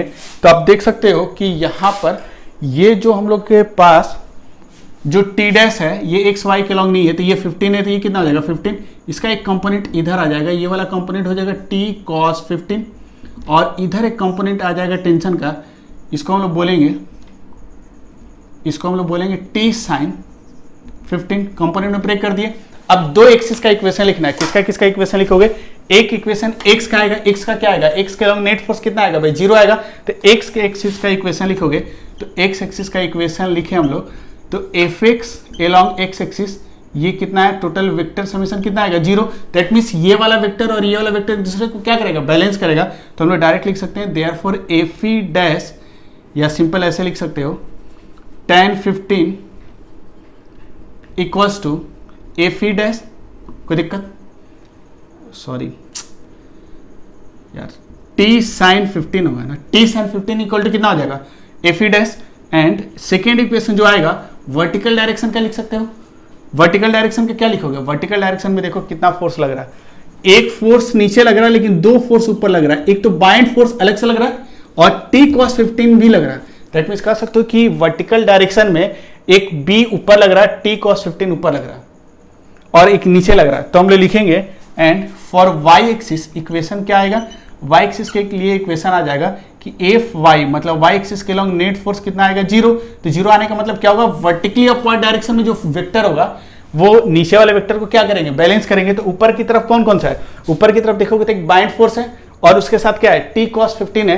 तो ये दोनों मिलकर मतलब डायरेक्ट लिख सकते हैं कि बी प्लस टी कॉस 15 ये दोनों मिलकर किसको बैलेंस करा, एम जी। ठीक है, कोई दिक्कत। अब ध्यान से देखो, इसको t वाले b को उधर लेके चले जाते हैं, तो t cos 15 equals to M G minus B लिख सकते हो, कोई दिक्कत। तो ये हम लोग का पहला इक्वेशन और ये वाला कौन सा इक्वेशन आ गया, सेकेंड इक्वेशन। दैट मीन्स अब क्या करेंगे, यहां से हम लोग लिख सकते हैं कि फ्रॉम 1 and 2 क्या लिखोगे, 1 and 2 से एक रिलेशन आ जाएगा कि tan 15 degree equals to F E dash by कितना आ जाएगा एम जी माइनस बी। अगर देखो डायरेक्ट अगर आप ये अगर कंपोनेंट से नहीं बनाते तो ये रिलेशन आपका सही कभी नहीं आता। इसीलिए अब डायरेक्ट 10-15 वाला रिलेशन डायरेक्ट यूज मत करना, ऑलवेज कंपोनेंट वाले मेथड से बनाओगे तो यहां से एक रिलेशन मिल गया। क्लियर। अच्छा ये बताओ, एफ ई डैश का वैल्यू तो लिख सकते हो, अननोन था, एफ ई डैश तो निकल सकता है भाई, आराम से निकल जाएगा, क्योंकि एफ ई जब पता है तो एफ ई डैश का वैल्यू नहीं निकल जाएगा।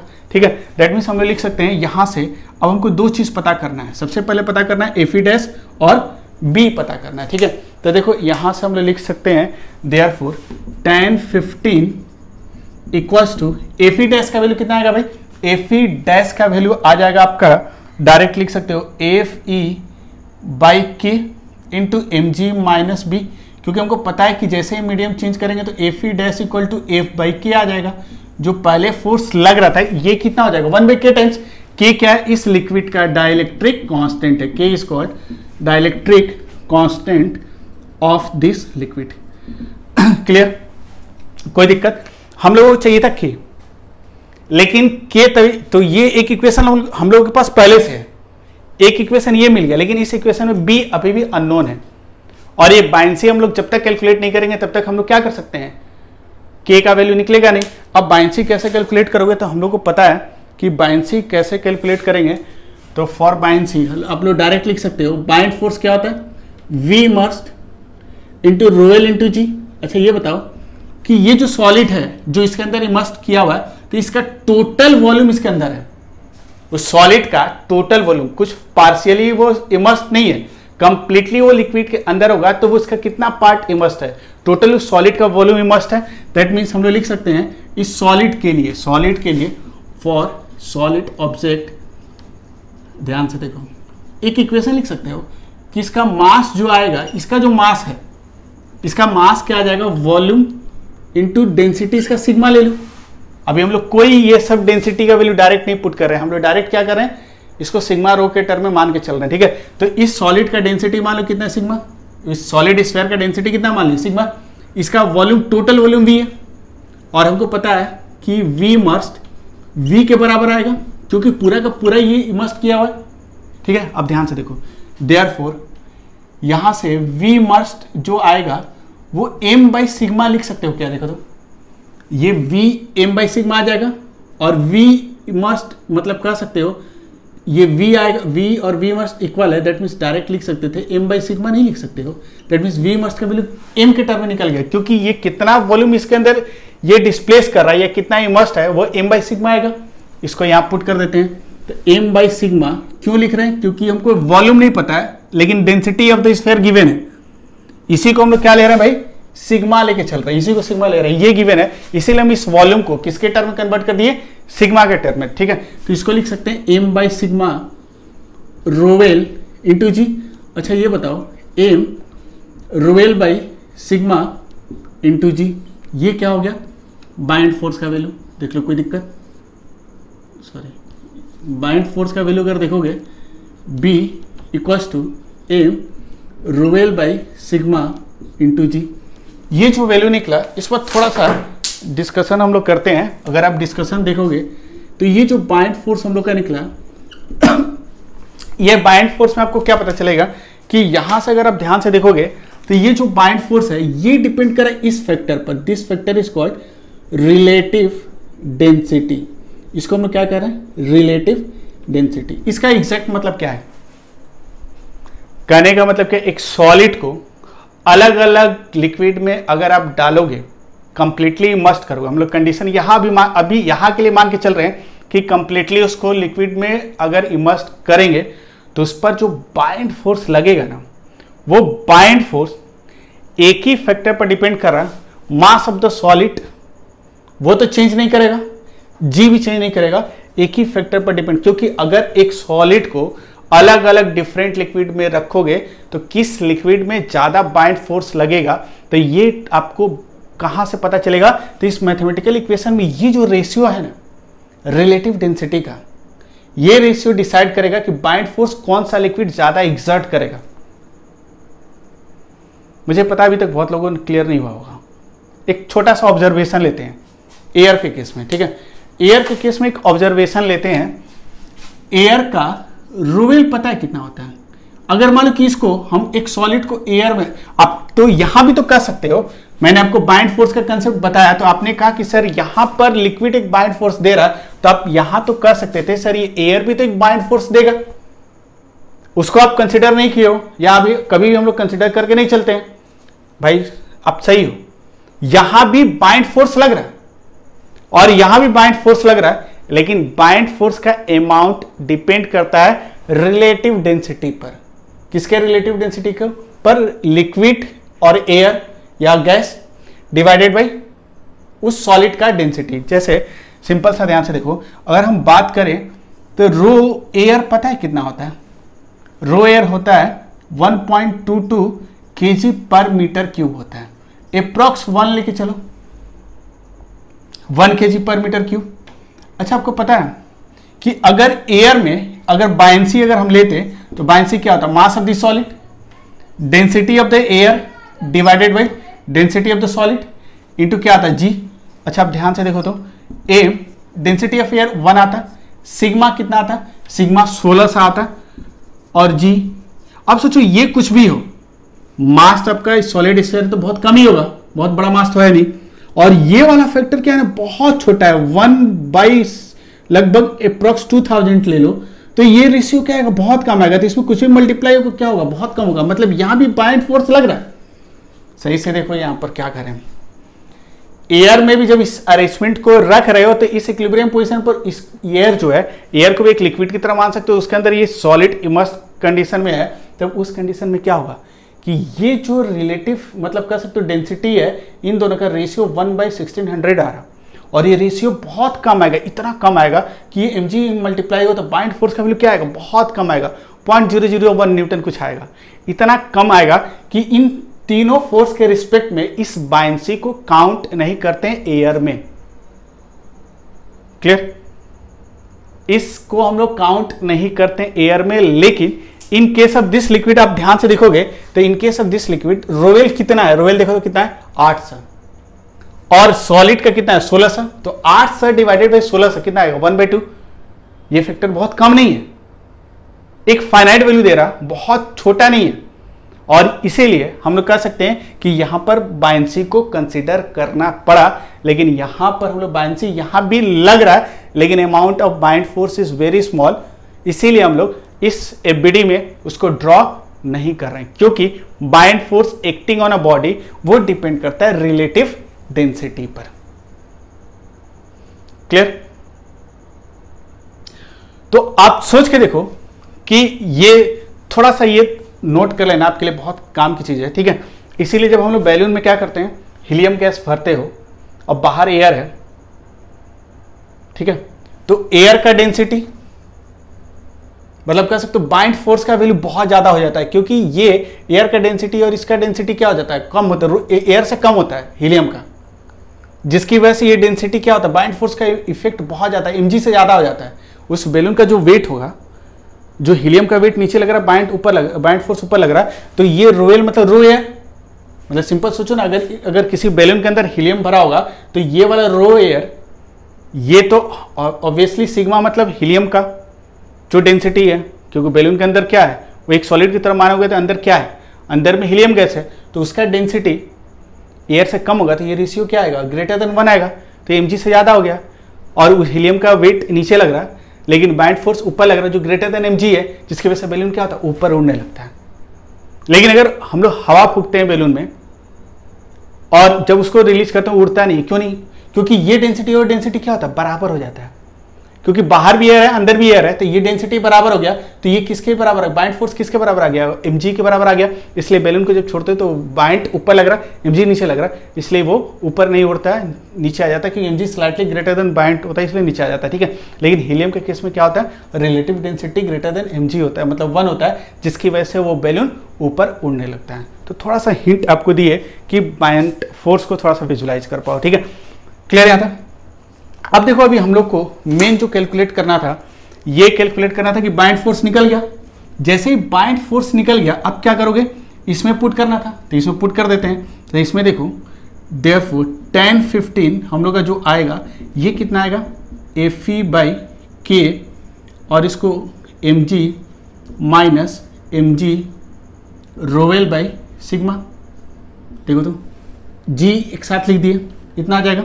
अब यहां से क्या करेंगे, देयरफॉर ऐसे लिख सकते हो tan 15 जो आएगा इक्वल्स टू Fe/k, और mg को कॉमन ले लिए 1 माइनस रोवेल बाई सिग्मा, देख लो कोई दिक्कत, tan 15 इतना आ गया। तो ये हम लोग का मान लो कौन सा इक्वेशन आ गया, थर्ड इक्वेशन ले लिए, इसको फर्स्ट सेकेंड, ठीक है, मतलब इसको हम लोग थर्ड ले लेते हैं और इस इक्वेशन को फोर्थ ले लेते हैं, ठीक है। tan 15 का दो इक्वेशन आया, एक इस अरेंजमेंट से आया, tan 15 का इक्वेशन इस अरेंजमेंट से आया, ठीक है। तो इन दोनों को इक्वेट कर देते हैं, ठीक है। देयरफॉर फ्रॉम 1 and 2 क्या लिख सकते हो, फ्रॉम 1 and 2 हम लोग डायरेक्ट लिख सकते हैं कि यहां से tan 15 कितना आ रहा है, Fe/mg आ रहा है, Fe/mg, और यहां से देख सकते हो कितना आ रहा, Fe बाई लिख सकते हो mg into 1 minus rho L by sigma into के भी था, mg कैंसिल, Fe कैंसिल, और यहाँ से k equals to 1/1 minus rho L by sigma, और यहाँ से k equal to sigma by sigma minus rho L, और यहाँ से जब इसको कैलकुलेट करोगे ये दोनों वैल्यू पुट कर देना, तो पुट करने के बाद के का वैल्यू देखो, ये सिग्मा कितना है 1600 ले लिया, ये कितना है 1600 माइनस 800, तो ये टोटल कितना आ जाएगा 2 आ जाएगा। तो के का वैल्यू कितना निकल गया 2, और यही फाइंड आउट करना था।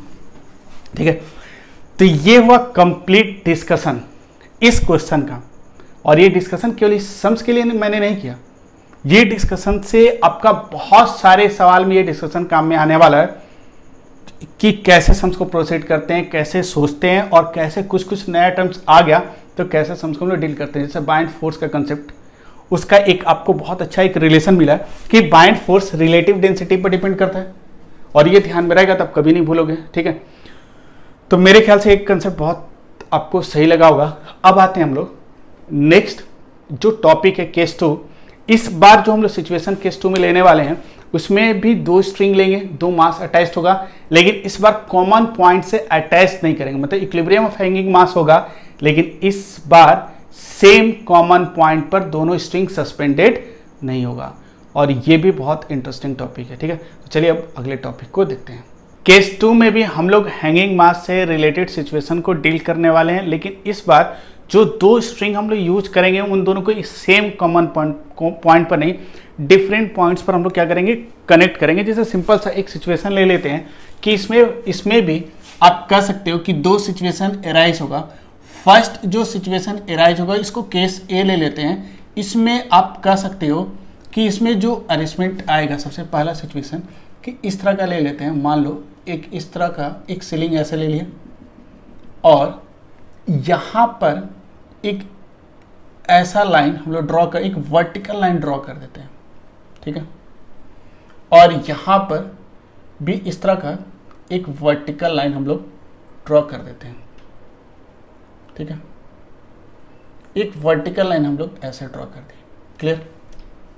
अब देखो इसमें आपसे कहा है कि 2 स्ट्रिंग हम लोग लेते हैं, और इनिशियली दोनों स्ट्रिंग इस तरह कुछ थे, मतलब जस्ट इस लाइन के अलॉन्ग ऐसे यहाँ पर एक स्ट्रिंग ले लिया, ये कुछ इस तरह फिक्स्ड किया हुआ, एक मास को इसके साथ अटैच कर दिया, एक चार्ज पार्टिकल है, इसका मास m, चार्ज q ले लेते हैं। ठीक है, और यहाँ पर भी एक स्ट्रिंग ऐसे कनेक्टेड है इस पॉइंट से, और इसके वन एंड से हम लोग करते क्या है कि एक मास और अटैच कर दिए m q।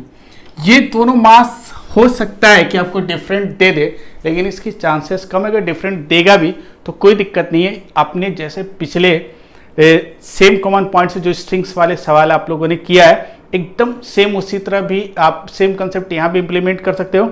हम लोग फॉर सिंप्लिसिटी यहाँ पर दोनों मास को सेम लेके चल रहे हैं, डिफरेंट भी दे देगा तो कोई दिक्कत नहीं है, आपके पास कंसेप्ट रहेगा तो उसको बना सकते हो। ठीक है, और इन दोनों का चार्ज हम Q और Q ले लेते हैं। ठीक है, और चार्ज हो सकता है सेम हो सकता है कि डिफरेंट हो, उससे कोई फर्क नहीं पड़ता है। ठीक है, चार्ज से सेम हो या डिफरेंट हो, क्योंकि मास डिफरेंट होने से इनका जो रिलेटिव ओरिएंटेशन होता है वर्टिकल लाइन से वो डिफरेंट हो जाता है। ठीक है, तो चार्ज हम लोग का सेम भी हो सकता है, डिफरेंट भी हो सकता है, लेकिन हम लोग फॉर सिंप्लिसिटी मास को क्या लेके चल रहे हैं, सेम लेके चल रहे हैं। ठीक है, और केस 1 ये ले रहे हैं कि when both the charges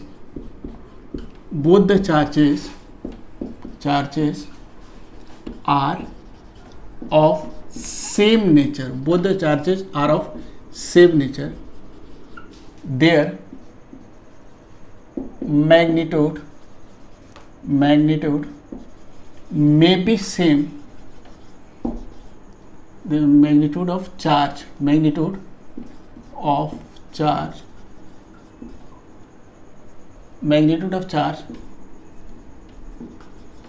be same और डिफरेंट, मे बी सेम और डिफरेंट। ठीक है, क्लियर? पहला कंडीशन ये ले रहे हैं कि दोनों चार्ज पार्टिकल का चार्ज जो होगा वो सेम भी हो सकता है, डिफरेंट भी हो सकता है, मतलब चार्ज का अमाउंट सेम भी हो सकता है और डिफरेंट भी हो सकता है। लेकिन यहाँ एक स्ट्रिक्टली हम लोग एक कंडीशन फॉलो करा रहे हैं कि दोनों चार्ज का नेचर क्या होगा, सेम होगा। अगर ये चार्ज अगर प्लस क्यू होगा तो ये चार्ज क्या होगा, प्लस क्यू होगा। अगर ये चार्ज माइनस क्यू होगा तो ये चार्ज क्या होगा, माइनस क्यू होगा। कंडीशन क्या ले रहे हैं, मास क्या ले रहे हैं, सेम ले रहे हैं। ठीक है, लेकिन इसके प्रीवियस जो हम लोग केस 1 को डील किए थे वहां पर एक ही कंडीशन एराइज हुआ था कि दोनों चार्ज का नेचर हमेशा क्या होगा, आइडेंटिकल होगा। लेकिन इस तरह का जब टू डिफरेंट पॉइंट से, मान लो कि इसको इस पॉइंट पर कनेक्ट किए, इसको इस पॉइंट पर कनेक्ट किए, जब इस तरह का सिचुएशन दे देता है तो उसमें आपको मेंशन कर देगा कि दोनों चार्ज का नेचर सेम है या डिफरेंट भी हो सकता है। इसीलिए आप ध्यान रखना कि जब भी टू डिफरेंट पॉइंट से कनेक्ट होगा तो चार्ज के नेचर को आपको समझना बहुत जरूरी है, कि अगर उस पर ध्यान नहीं दिए तो क्वेश्चंस को गलत करके आ जाओगे। क्वेश्चन पढ़ते समय आपका कंसंट्रेशन इस चार्ज के नेचर पर होना चाहिए कि दोनों सेम नेचर का है या नहीं है। अगर सेम नेचर का नहीं होगा तो कुछ अलग कंडीशंस आ जाएगा। ठीक है, तो चलो अब देखते हैं। अब इनिशियली आपको करना क्या है कि इन दोनों को रिलीज कर दिए, और जैसे ये तो इक्विलिब्रियम पोजीशन तो हो नहीं सकता है, ये आपको अच्छी तरह से पता है क्यों नहीं हो सकता है। तो इसका अगर आप फ्री बॉडी डायग्राम इस इंस्टेंट बनाओगे तो इस चार्ज पार्टिकल पर एक वेट mg नीचे लग रहा, ये इस पर एक इलेक्ट्रोस्टैटिक फोर्स इधर एग्जर्ट करेगा, और ये स्ट्रिंग इस पर एक टेंशन इधर एग्जर्ट करेगा। क्लियर? तो ये charge particle due to this electrostatic force को शिफ्ट करना शुरू करेगा, और ये सब डिस्कस बहुत ज़्यादा नहीं कर रहा है, जैसे प्रीवियस डिस्कशन था आइडेंटिकल उसी तरह है। अब ये जैसे इसको रिलीज कर दोगे तो आफ्टर सम टाइम ये यहाँ से डिस्प्लेस होते होते एक ऐसा टाइम आएगा जब ये क्या होगा, एक इक्विलिब्रियम पोजीशन पर पहुंच गया होगा। ठीक है, दैट मीन्स उस सिचुएशन को अगर हम लोग ड्रॉ करें तो आप देख सकते हो कि आफ्टर सम टाइम जब ये दोनों चार्ज पार्टिकल इक्विलिब्रियम अगर अटेंड कर लेंगे, इक्विलिब्रियम अगर अटेंड करेंगे तो कुछ इस तरह का सिचुएशन आएगा। आप देख सकते हो कुछ इस तरह का सिचुएशन हम दिखा सकते हैं। ये वर्टिकल लाइन ऐसे बना दिए और ये वर्टिकल लाइन एक ऐसे बना दिए, और दोनों चार्ज पार्टिकल इस वर्टिकल लाइन से कुछ एंगल पर एग्जिस्ट करेगा। मान लो कि ये वाला चार्ज पार्टिकल कुछ एंगल पर यहाँ ऐसे एग्जिस्ट कर रहा, ये वाला एक चार्ज पार्टिकल ले लिया, और ये वाला चार्ज पार्टिकल भी कुछ एंगल पर होगा। और ये हम लोगों को अच्छी तरह से पता है कि इक्विलिब्रियम पोजीशन पर जैसे दोनों वर्टिकल लाइन से कुछ शिफ्ट करेगा तो उस कंडीशन में क्या होगा, शिफ्टिंग करने के बाद दोनों वर्टिकल लाइन से सेम एंगल फॉर्म करेगा ड्यू टू सेम मास। ठीक है, तो ये वाला एंगल कितना ले लिए थीटा, और ये वाला एंगल कितना ले लिए थीटा। ठीक है, और ये जो सिचुएशन है ये t = 0 का था, और ये सिचुएशन क्या था, इक्विलिब्रियम पोजीशन का था। ठीक है, इक्विलिब्रियम पोजीशन का सिचुएशन है। आपसे पूछा है, क्वेश्चन तो कुछ भी पूछते, ठीक है, और कंडीशन ये दी है कि इन दोनों के बीच का डिस्टेंस t0 पर इन दोनों पॉइंट के बीच का जो डिस्टेंस है ये आपका गिवन है, और ये गिवन है d। यहाँ से यहाँ तक के बीच का डिस्टेंस कितना गिवन है, ये डिस्टेंस गिवन है d। ठीक है, और ये सिचुएशन इक्विलिब्रियम पोजीशन है, और ये डिस्टेंस अभी भी कितना होगा, दोनों फिक्स्ड पॉइंट के बीच का डिस्टेंस d ही गिवन है। ठीक है, क्लियर? अब देखो करना क्या, जब इस इक्विलिब्रियम पोजीशन पर पहुंच जाएगा तो बहुत, मान लो कि उन दोनों के बीच का सेपरेशन कुछ होगा, और ये सेपरेशन आपका गिवन है कि यहाँ से लेकर यहाँ तक का सेपरेशन हम मान लेते हैं x है। इन दोनों के बीच का सेपरेशन यहाँ से यहाँ तक का कितना मान लिए, x मान लेते हैं। क्लियर?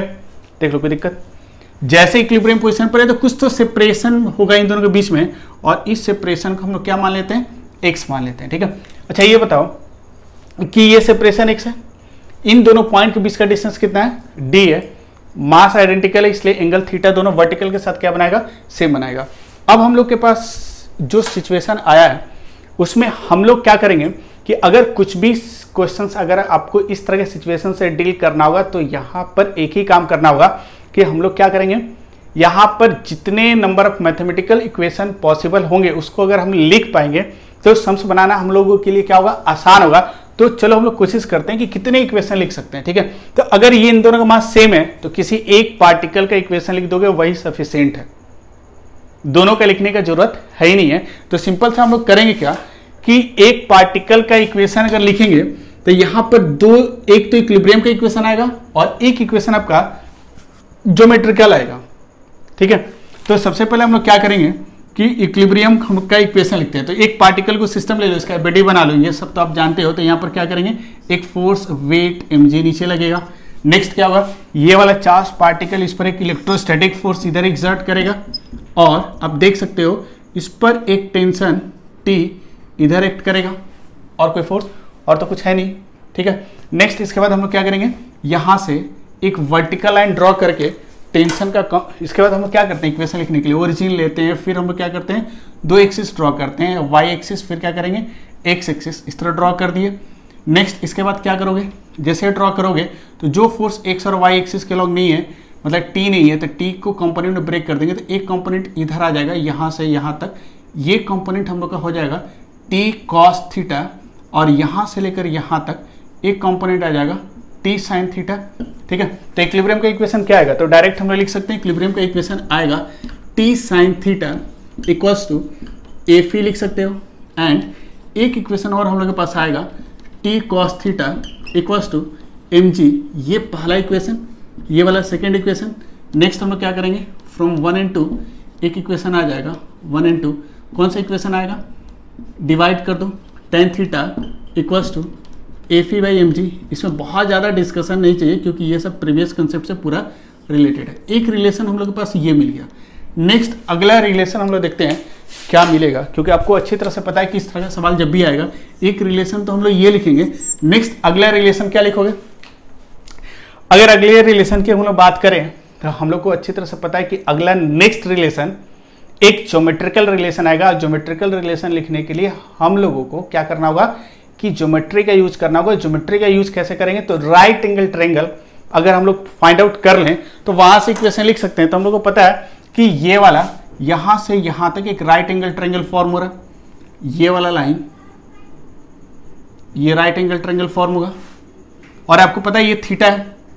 अच्छा, टोटल डिस्टेंस x दिया है और लेंथ ऑफ द स्ट्रिंग मान लो l दिया है, स्ट्रिंग का लेंथ गिवन होगा, इसका लेंथ भी l है, दोनों आइडेंटिकल है, दोनों का लेंथ कितना है l है। तो यहां से आपको क्या करना है, ज्योमेट्रिकल इक्वेशन लिखना है। कैसे लिखोगे, एक तो फोर्स का इक्वेशन आएगा भाई, वो तो हम लोग के पास हमेशा आएगा। नेक्स्ट इस तरह के सिचुएशन में हमेशा एक इक्वेशन क्या आता है, ज्योमेट्री का आता है। तो इसका इक्वेशन कैसे लिखोगे, तो इसका इक्वेशन लिखने के लिए सिंपल हम लोग क्या करेंगे कि देखो यहां पर ये वाला डिस्टेंस अगर पता चल जाए, ये डिस्टेंस पता नहीं है, ये वाला डिस्टेंस तो हम लोग को पता ही नहीं है भाई, ये वाला डिस्टेंस भी नहीं पता, केवल ये वाला डिस्टेंस पता है। तो अगर जो भी टेन थीटा का कुछ, तो टेन थीटा अगर हमको चाहिए, क्योंकि ऑलरेडी टेन थीटा के रिस्पेक्ट में एक रिलेशन आया है, तो यहां भी क्या चाहिए, टेन थीटा निकालेंगे। टेन थीटा निकालने के लिए क्या करना होगा, पी बाई बी, तो ये पता होना चाहिए और ये पता होना चाहिए, हमको दोनों नहीं पता है। कैसे पता करेंगे, तो ध्यान से देखो, ये वाला डिस्टेंस d गिवन है, d क्या है, d को लिख सकते हैं distance between the point of suspension, इसके बीच का डिस्टेंस है। क्लियर, तो अब ध्यान से देखो, अगर हम ये टोटल डिस्टेंस x माने तो ये वाला डिस्टेंस मान लो कुछ होगा x1 मान लिए, यहां से यहां तक का डिस्टेंस, और ये वाला डिस्टेंस क्या है x2 मान लिए। ये गिवन है, ये गिवन है, ये दोनों गिवन नहीं है। क्लियर, अब ध्यान से देखो, अगर हम लिखें कि x minus D, x minus D का मतलब क्या हुआ, टोटल ये वाला गैप में से d को घटा दिए। इस तरह के सवाल में कुछ भी ज्यादा कॉम्प्लिकेटेड नहीं है, पिछला कंसेप्ट अगर सीख गए हो, केवल इसमें यही ट्रायंगल का रिलेशन लिखने का कंसेप्ट आपसे पूछता है, और ये रिलेशन हम लोग बहुत आसानी से लिख सकते हैं। कैसे लिखेंगे, तो हम लोग सबसे पहले इन टोटल डिस्टेंस x है, इस टोटल डिस्टेंस x में से हम लोग क्या करेंगे भाई कि ये डिस्टेंस घटा देंगे, तो वो किसके बराबर आएगा, ये माइनस कर दोगे, ये टोटल में से ये वाला डिस्टेंस अगर माइनस कर दिए तो ये कौन सा डिस्टेंस आएगा, x1 प्लस x2 नहीं आएगा भाई, ये डिस्टेंस x है और ये डिस्टेंस d है। तो अगर x में से d घटा दें, ये टोटल डिस्टेंस d है, तो x में से d अगर माइनस कर दोगे, ये डिस्टेंस d है, तो x में से d माइनस करोगे तो क्या होगा, ये डिस्टेंस प्लस ये डिस्टेंस आ जाएगा। और हम लिख सकते हैं फ्रॉम सिमेट्री, क्योंकि ये जितना एंगल थीटा बनाएगा ये एंगल भी थीटा उतना ही बनाएगा, तो फ्रॉम सिमेट्री हम लोग यहां से लिख सकते हैं, क्या लिख सकते हो कि x1 equal to x2। Clear, x1 equal to x2 आ जाएगा। दैट मीन्स इसको हम लोग मान लेते हैं x0 मान लेते हैं, x0 का मतलब कि ये वाला डिस्टेंस, तो और ये वाला डिस्टेंस x0 मान लिए, तो आप लिख सकते हो देयरफॉर ये 1 इक्वेशन है, तो फ्रॉम 1 एक इक्वेशन लिख सकते हो, फ्रॉम 1 क्या आ जाएगा, x minus D equals to 2x0। Clear, और यहां से लिख सकते हो x0 equal to x minus D by 2। ये कौन सा डिस्टेंस निकला भाई, ये डिस्टेंस निकला हम लोग का ये वाला।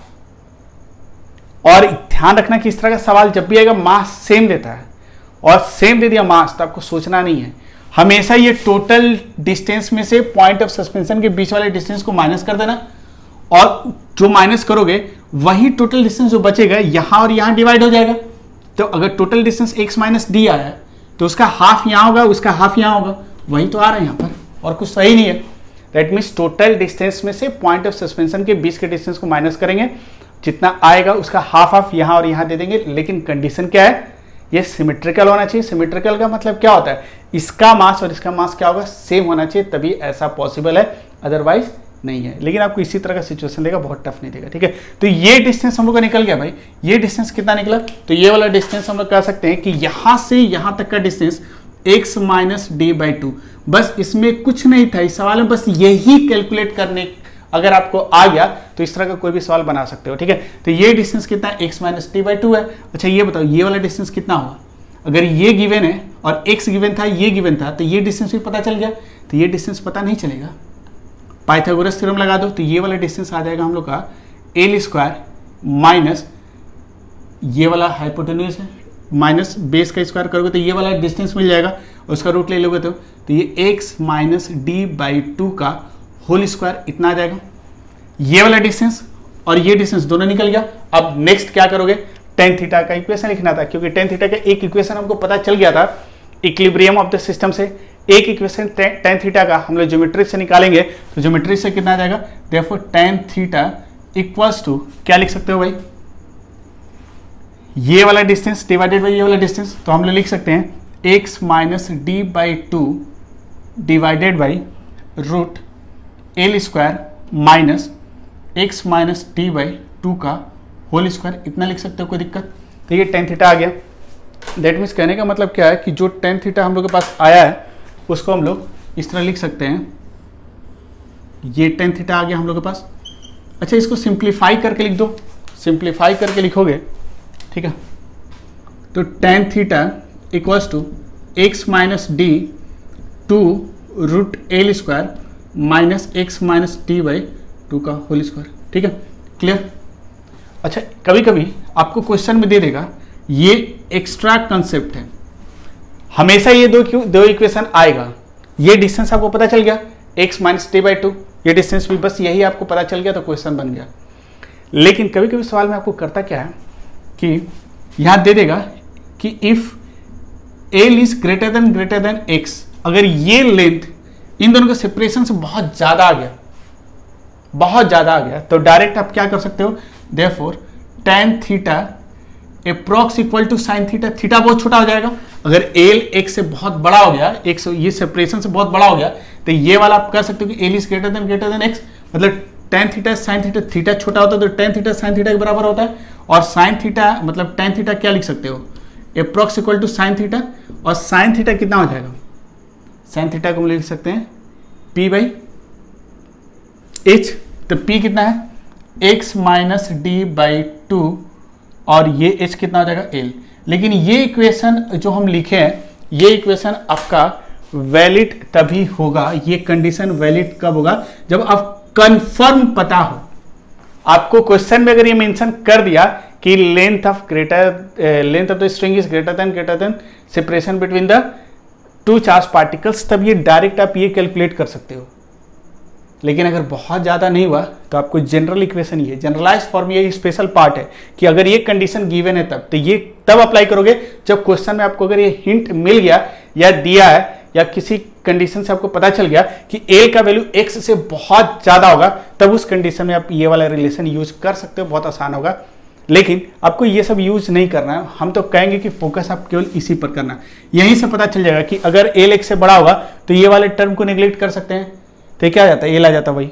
ठीक है, ये स्पेशल पार्ट है, ये जनरलाइज्ड कंसेप्ट है, ये आपको ध्यान में रखना होगा, जनरलाइज्ड कंसेप्ट।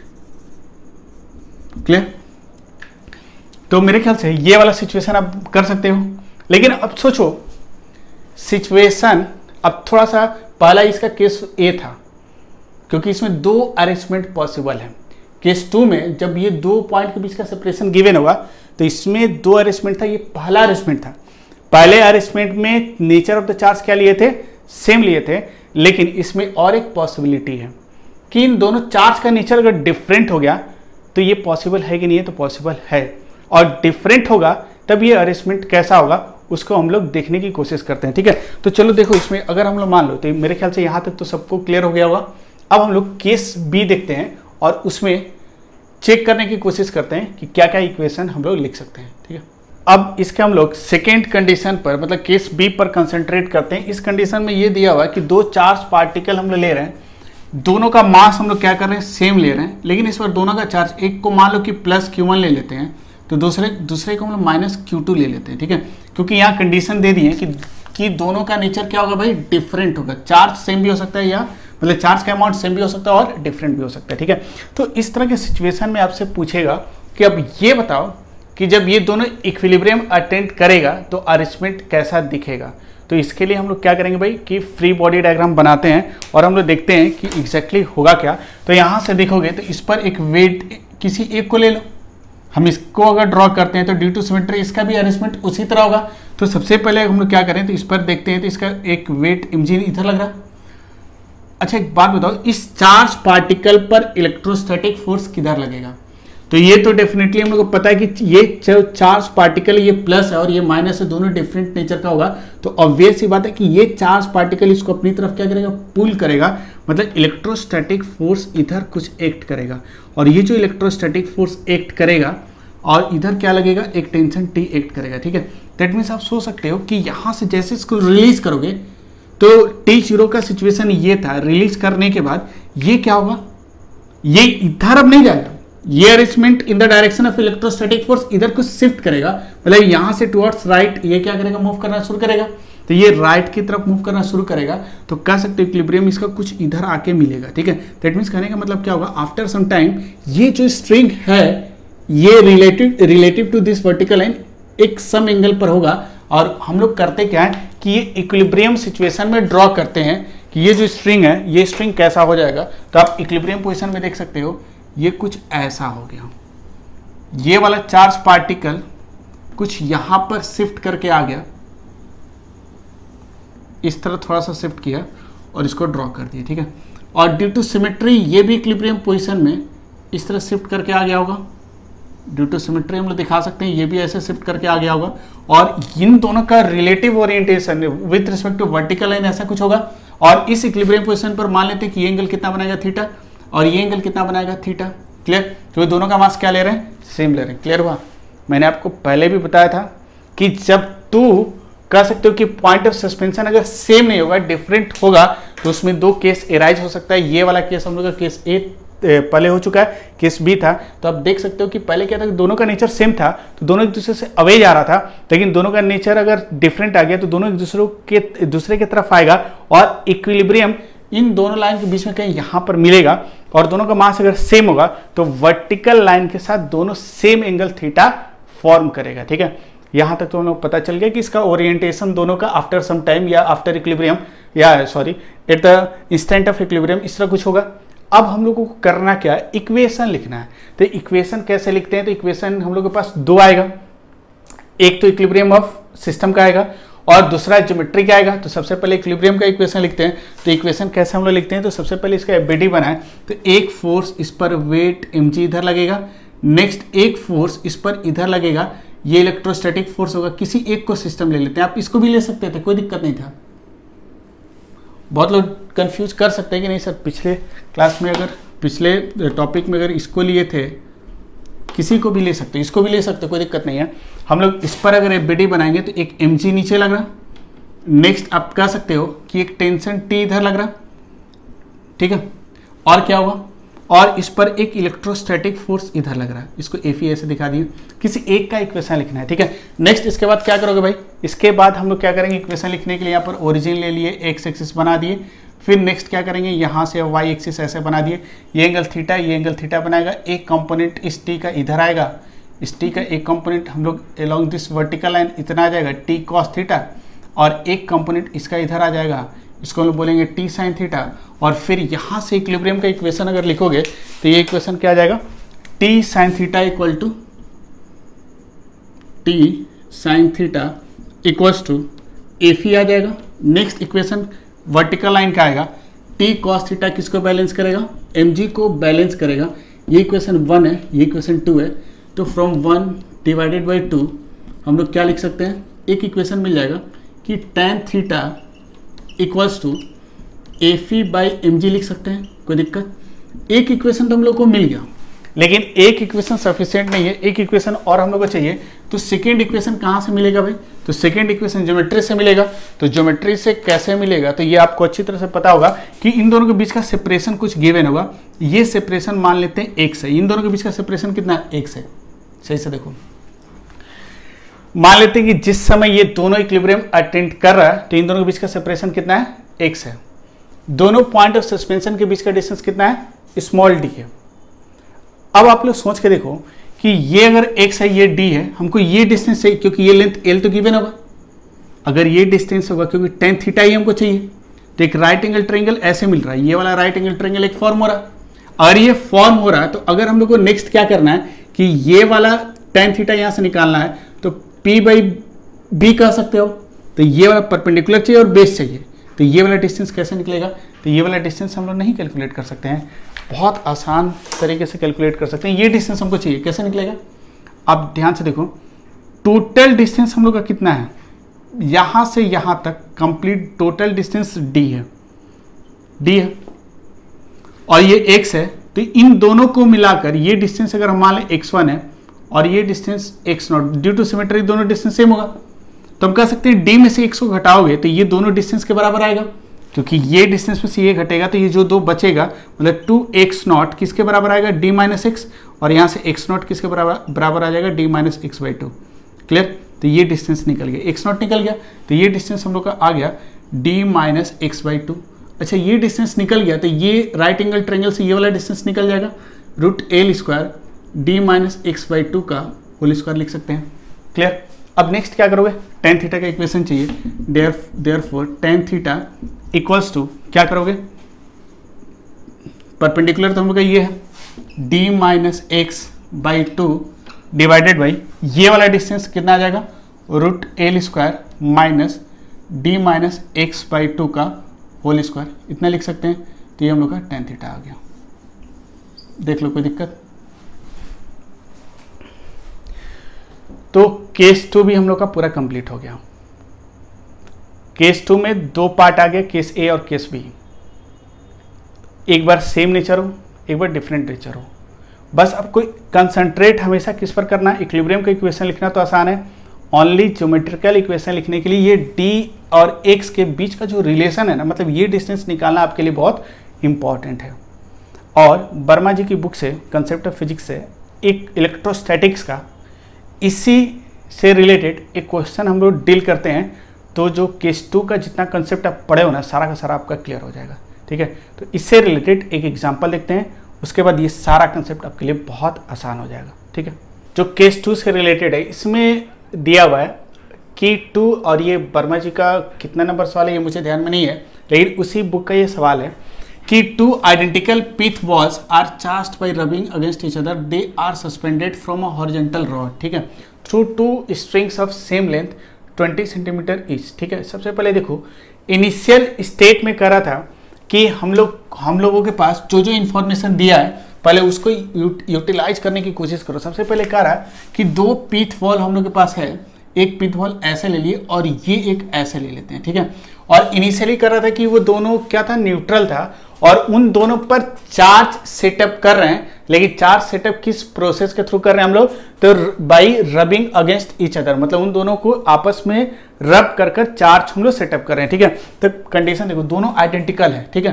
तो पहले इस स्टेटमेंट को, क्योंकि पूरे क्वेश्चंस को पहले हम लोग क्या करेंगे, अलग अलग पार्ट में हम लोग ब्रेक करेंगे, और वहीं से जो जो इन्फॉर्मेशन मिल रहा है पहले उस इन्फॉर्मेशन को हम लोग कलेक्ट करेंगे, और फिर जो पूछा गया उसको हम लोग कैलकुलेट करने की कोशिश करेंगे। ठीक है, तो सबसे पहले देखो जब इन दोनों को रब करेंगे हम लोग, तो रब करने के बाद जब इन दोनों को आइसोलेट करोगे, तो आइसोलेट करने के बाद क्या होगा, इस पर कुछ चार्ज होगा और इस पर भी कुछ चार्ज होगा। ठीक है, दैट मीन्स कहने का मतलब क्या है कि सिंपल कह सकते हो कि इस पर जो चार्ज होगा पहले पिथ बॉल पर और सेकेंड पिथ बॉल पर चार्ज का अमाउंट तो सेम आएगा, क्योंकि आपको अच्छी तरह से पता है कि जब भी रब करेंगे तो due to friction some electron का ट्रांसफर होगा, एक पिथ वॉल में से दूसरे पिथ वॉल में इलेक्ट्रॉन्स का ट्रांसफर होगा। जैसे ट्रांसफर होगा तो मान लो कि इस पर एक प्लस क्यू चार्ज, इसमें से इलेक्ट्रॉन्स निकल के इसमें आया होगा, तो इस पर प्लस क्यू आएगा, इस पर कितना आएगा minus Q. That means identical का मतलब इन दोनों का मास भी सेम है और आप कह सकते हो कि चार्ज का अमाउंट भी सेम है,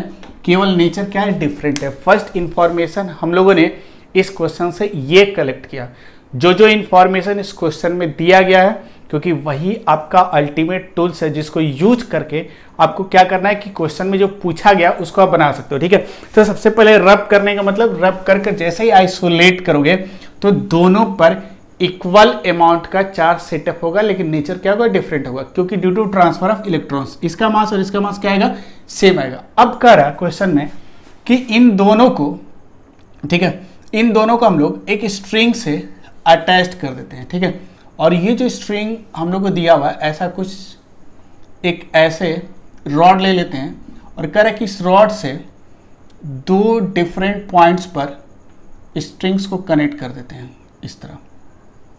ठीक है, इस तरह कनेक्ट कर दिया और कनेक्ट करने के बाद आपसे कह रहा है कि जैसे इसको कनेक्ट करके हम लोग पहले बॉल को हम लोगों ने यहां पर ऐसे ज्वाइन कर दिया, फर्स्ट बॉल को, और सेकेंड बॉल को ऐसे ज्वाइन कर दिया। ठीक है, और इस पर प्लस क्यू चार्ज है और इस पर माइनस क्यू चार्ज है। तो सोचो जब इन दोनों को रिलीज करोगे तो आफ्टर रिलीज T0 पे जैसे रिलीज करोगे तो ये दोनों क्या होगा, ये केवल एक के बारे में सोचो, ये किधर जाएगा, ये माइनस क्यू है प्लस क्यू, तो ये इसको अपनी तरफ पुल करेगा। दैट मीन्स ये इक्विलिब्रियम पोजीशन पर इधर नहीं होगा, कहीं इधर होगा। एकदम सेम प्रीवियस जो डिस्कशन मैंने किया था वही है, कुछ अलग नहीं है। दैट मीन्स हम लोगों को करना क्या है कि इसमें कह रहा है कि are suspended from horizontal rod through two strings of same length 20 centimetre each, the separation between the suspension point being 5 centimetre. ठीक है, कह रहा है कि इन इक्विलिब्रियम, मतलब किसकी बात कर रहा है इक्विलिब्रियम का, तो ये दोनों जब इक्विलिब्रियम में होगा तो आपको अच्छी तरह से पता है कि ये दोनों यहां नहीं होगा, कहां होगा, तो हम लोगों को अच्छी तरह से पता है कि इक्विलिब्रियम की जब बात करेंगे तो ये वाला जो स्ट्रिंग है ये कुछ ऐसे वर्टिकल के साथ एंगल बनाएगा और चार्ज पार्टिकल को यहां ले लिए, और ये स्ट्रिंग भी वर्टिकल के साथ कुछ एंगल बनाएगा और ये चार्ज पार्टिकल को हम लोग इस तरह कुछ ले लेते हैं। क्लियर, ये इक्विलिब्रियम पोजीशन शो कर दिया। अच्छा, इन दोनों के बारे में कुछ इंफॉर्मेशन दिया था, और ये इंफॉर्मेशन क्या दिया था कि ये वाला डिस्टेंस इन दोनों पॉइंट ऑफ सस्पेंशन के बीच का डिस्टेंस d मान लेते हैं, और d दिया हुआ 20 सेंटीमीटर। ये डिस्टेंस हम लोग का दिया हुआ है 20 सेंटीमीटर। नेक्स्ट इसके बाद आप देख सकते हो कि इस स्ट्रिंग का लेंथ भी गिवन है, और ये लेंथ कितना गिवन है, ठीक है, सॉरी, ये लेंथ 20 सेंटीमीटर गिवन है। स्ट्रिंग का जो लेंथ है ये 20 सेंटीमीटर गिवन है।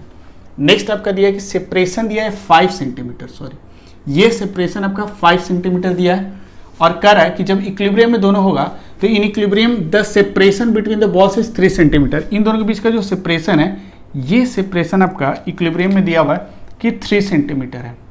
ये जो सेपरेशन है इन दोनों के बीच का, ये कितना दिया हुआ है 3 सेंटीमीटर दिया हुआ। ठीक है, और पूछा है कि find the mass of each ball. ठीक है, टेंशन की बात हम लोग बाद में करते हैं। ठीक है, टेंशन भी पूछा है, मास भी पूछा है, तो ये कैसे हम लोग कैलकुलेट करेंगे। ठीक है, तो सबसे पहले तो हम लोग इक्विलिब्रियम का डायग्राम बना दिया। नेक्स्ट अब अगला काम क्या होगा, और कुछ करना ही नहीं है भाई, सिंपल इक्विलिब्रियम का इक्वेशन लिखेंगे। एक इक्विलिब्रियम का इक्वेशन फोर्स का आएगा और दूसरा कह सकते हो कि आपका ज्योमेट्रिकल इक्वेशन आएगा। तो सबसे पहले फोर्स का इक्वेशन अगर हम लोग लिखें तो इक्वेशन क्या लिख सकते हो भाई, तो फोर्स का इक्वेशन लिख सकते हैं कि tan थीटा, डायरेक्ट देखो यहाँ से, ये दोनों तो सेम एंगल बनाएगा, मास दोनों का सेम है, आइडेंटिकल है, तो मास दोनों का क्या होगा सेम होगा। इसका BD बनाओगे तो एक वेट mg नीचे लगेगा, किसी एक को ले लेते हैं, एक टेंशन इधर लगेगा और एक इलेक्ट्रोस्टैटिक फोर्स का डायरेक्शन इधर कुछ होगा। नेक्स्ट क्या करेंगे भाई, इसको जब कंपोनेंट एक्स और वाई एक्सिस ले लेंगे तो इस तरह कुछ आएगा, ये एंगल थीटा है तो इधर आ जाएगा t cos थीटा। इस डायरेक्शन में हम लोग का क्या मिलेगा, टेंशन का 2 कंपोनेंट मिलेगा, एक कंपोनेंट इधर आएगा भाई, इसको हम लोग बोलेंगे t cos थीटा, और एक कंपोनेंट इधर आ जाएगा, this is called t sin theta. Next हम लोग क्या लिखेंगे, tan थीटा यहाँ से आ जाएगा, पहले इसको लिख लो नहीं तो कहोगे सर कहाँ से आ गया, t sin theta equals to, direct हम लोग लिख सकते हैं Fe, और t cos theta equals to क्या लिख सकते हैं mg, और 1/2 करोगे तो tan theta equals to F by M G लिख सकते हैं। एक इक्वेशन तो हम लोग को ये मिल गया। नेक्स्ट अगला इक्वेशन किसका हम लोग को लिखना है, ज्योमेट्रिकल इक्वेशन। ज्योमेट्रिकल इक्वेशन में क्या करोगे, tan थीटा का इक्वेशन निकालने के लिए ये वाला डिस्टेंस पता होना चाहिए। ज्योमेट्री से tan थीटा निकालोगे तो ये वाला डिस्टेंस पता होना चाहिए। ये डिस्टेंस कैसे निकालेंगे, तो आपको पता है कि टोटल यहां से यहां तक का डिस्टेंस दिया है कितना, यहां से यहां तक का डिस्टेंस 5 सेंटीमीटर, ये डिस्टेंस है 3 सेंटीमीटर, ये वाला गैप दिया है 3 सेंटीमीटर और ये टोटल 5 है। तो आप कह सकते हो कि ये वाला डिस्टेंस हमको चाहिए था, ये वाला डिस्टेंस हम लोग का चाहिए था। कौन सा डिस्टेंस चाहिए था, ये वाला, ये 5 है, तो ये वाला यहां से यहां तक का डिस्टेंस चाहिए था, तो ये डिस्टेंस नहीं निकलेगा। मैंने क्या बताया था कि ये टोटल 5 है, इसमें से ये वाला अगर 3 माइनस कर दोगे तो ये दोनों जो डिस्टेंस बचेगा, इन दोनों डिस्टेंस का समेशन 2x0, इसको x0 मान लिए, ये डिस्टेंस भी x0 होगा यहां से यहां तक का, ये x0, ये x0, 2x0, ये किसके बराबर आएगा भाई, 5 सेंटीमीटर माइनस 3 के बराबर आएगा। 5 सेंटीमीटर माइनस 3 सेंटीमीटर के बराबर आएगा, तो ये कितना आ जाएगा, 2 सेंटीमीटर आ गया। मतलब कह सकते हो कि 2x0 इतना आ गया, देयरफॉर x0 कितना आ जाएगा, 1 सेंटीमीटर। दैट मीन्स ये गैप निकल गया भाई, क्योंकि ये गैप निकल गया तो ये क्वेश्चन भी आपका बन गया। और इस तरह के क्वेश्चन में कुछ नहीं होता, बस ये गैप अगर आप निकाल लेते हो तो tan थीटा भी निकालना आसान हो जाता है, क्योंकि ये इक्वेशन तो कोई भी लिख देगा, लेकिन ये वाला डिस्टेंस निकालने में थोड़ा सा ज्योमेट्री का यूज है, तो इसको आप यूज करके डायरेक्ट निकाल सकते हो। तो tan थीटा यहाँ से आप निकाल सकते हैं। देयरफॉर ये डिस्टेंस 1 सेंटीमीटर आ गया, ये डिस्टेंस 1 सेंटीमीटर, ये डिस्टेंस हम लोग का 20 सेंटीमीटर गिवन है, और ये डिस्टेंस अगर हमको चाहिए तो ये 20 स्क्वायर माइनस कितना हो जाएगा, 1 स्क्वायर। देयरफॉर tan थीटा अगर हम कैलकुलेट करेंगे बाई ज्योमेट्री तो क्या आएगा भाई, p बाई बी, p कितना है 1 डिवाइडेड बाई √20 स्क्वायर माइनस 1, और ये अप्रॉक्स 1 बाई 19.97 कुछ आएगा। अप्रॉक्स इसको 1 बाई 20 ले सकते हो, कोई दिक्कत नहीं है, बहुत क्लोज है, तो अप्रॉक्स इसको 1 बाई 20 ले सकते हो, ठीक है।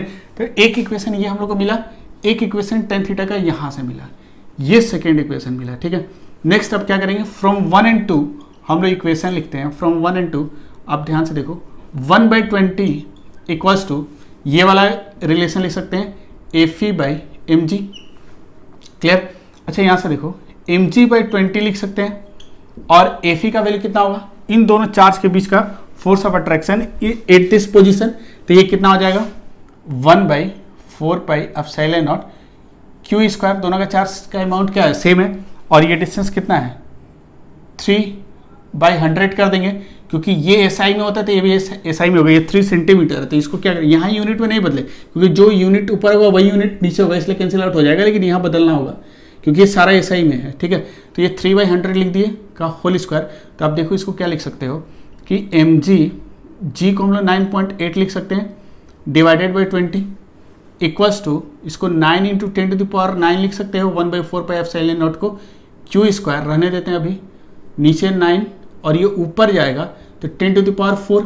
अब ध्यान से देखो, यहाँ से एम हमको चाहिए था, तो एम निकल जाएगा 20 इधर आ गया बाई 9.8 इंटू 9। अच्छा ये 9 और ये 9 कैंसिल, तो यहाँ क्या बच जाएगा, क्यू स्क्वायर बचेगा, और 9 10⁹ और 10⁴ 10⁻13 हो जाएगा, क्लियर। अच्छा ये वाला जब डिवाइड करोगे तो 2.04 आ जाएगा, 2.04 इंटू 10⁻13। अच्छा क्यू का वैल्यू गिवन है, मैग्नीट्यूड ऑफ चार्ज कितना दिया है 2 × 10⁻⁻8 का स्क्वायर, ठीक है। यहाँ से जब इसको पूरा कैलकुलेट करोगे तो ये आपका 8.16 इंटू 10⁻³ न्यूटन kg आ जाएगा, 10⁻³ kg। एक बार कैलकुलेशन चेक कर लेना आप लोग, ठीक है। तो मुझे जहाँ तक ध्यान है ये लगभग इतना कैलकुलेशन ये आ जाएगा, ठीक है, 10⁻³ kg, ठीक है। ये आ जाएगा आपका 8.16, और ये मल्टीप्लाई करके देखो ना आ जाएगा, ठीक है। तो ये इसका मास निकल गया, यही पूछा था, मास निकल गया। नेक्स्ट आपसे टेंशन पूछा है, तो टेंशन कैसे निकालेंगे, तो टेंशन के लिए ये वाला इक्वेशन चाहिए, कौन सा, इसलिए मैंने आपको कहा था कि डायरेक्ट ये वाला इक्वेशन मत लिखना, टेंशन पूछ दिया तो इस इक्वेशन की जरूरत पड़ेगी, तो डायरेक्ट हम लिख सकते हैं कि therefore from t cos theta equals to mg, और टेंशन कितना आ जाएगा mg बाई cos थीटा। अच्छा यहाँ से देखो mg तो निकाल चुके हो, mg तो निकल गया, cos थीटा कैसे निकालोगे, तो cos थीटा यहाँ से नहीं निकल जाएगा, इस ट्रायंगल से cos थीटा निकाल लेना, क्या होता है B/H, B/H का मतलब कितना हो जाएगा √20² -1² डिवाइडेड बाई H का मतलब कितना हो जाएगा 20, और ये कितना हो जाएगा, टेंशन यहाँ से निकल जाएगा आपका, T = mg × 20 डिवाइडेड बाई √20² -1², ये अप्रॉक्स 8.8 × 10⁻² न्यूटन आ जाएगा। चेक कर लेना, टेंशन आ जाएगा, यहाँ से पुट करोगे 8 × 10⁻² न्यूटन। ठीक है, तो टाइप 2 जो सवाल था इक्विलिब्रियम से रिलेटेड, ये सारा कंसेप्ट आप लोगों का कंप्लीट हो गया। नेक्स्ट अगले क्लास में इसके बाद वाले कंसेप्ट को हम लोग पढ़ेंगे। ठीक है, तो अभी तक इलेक्ट्रोस्टैटिक फोर्स आपने पढ़ा, उससे रिलेटेड टाइप 1 सवाल को देखा, नेक्स्ट टाइप 2 आप लोगों ने देखा। इसके बाद अगले क्लास में जो भी कंसेप्ट होगा उसको हम लोग पढ़ेंगे। ठीक है, तो आज हम लोग यहीं तक रहने देते हैं।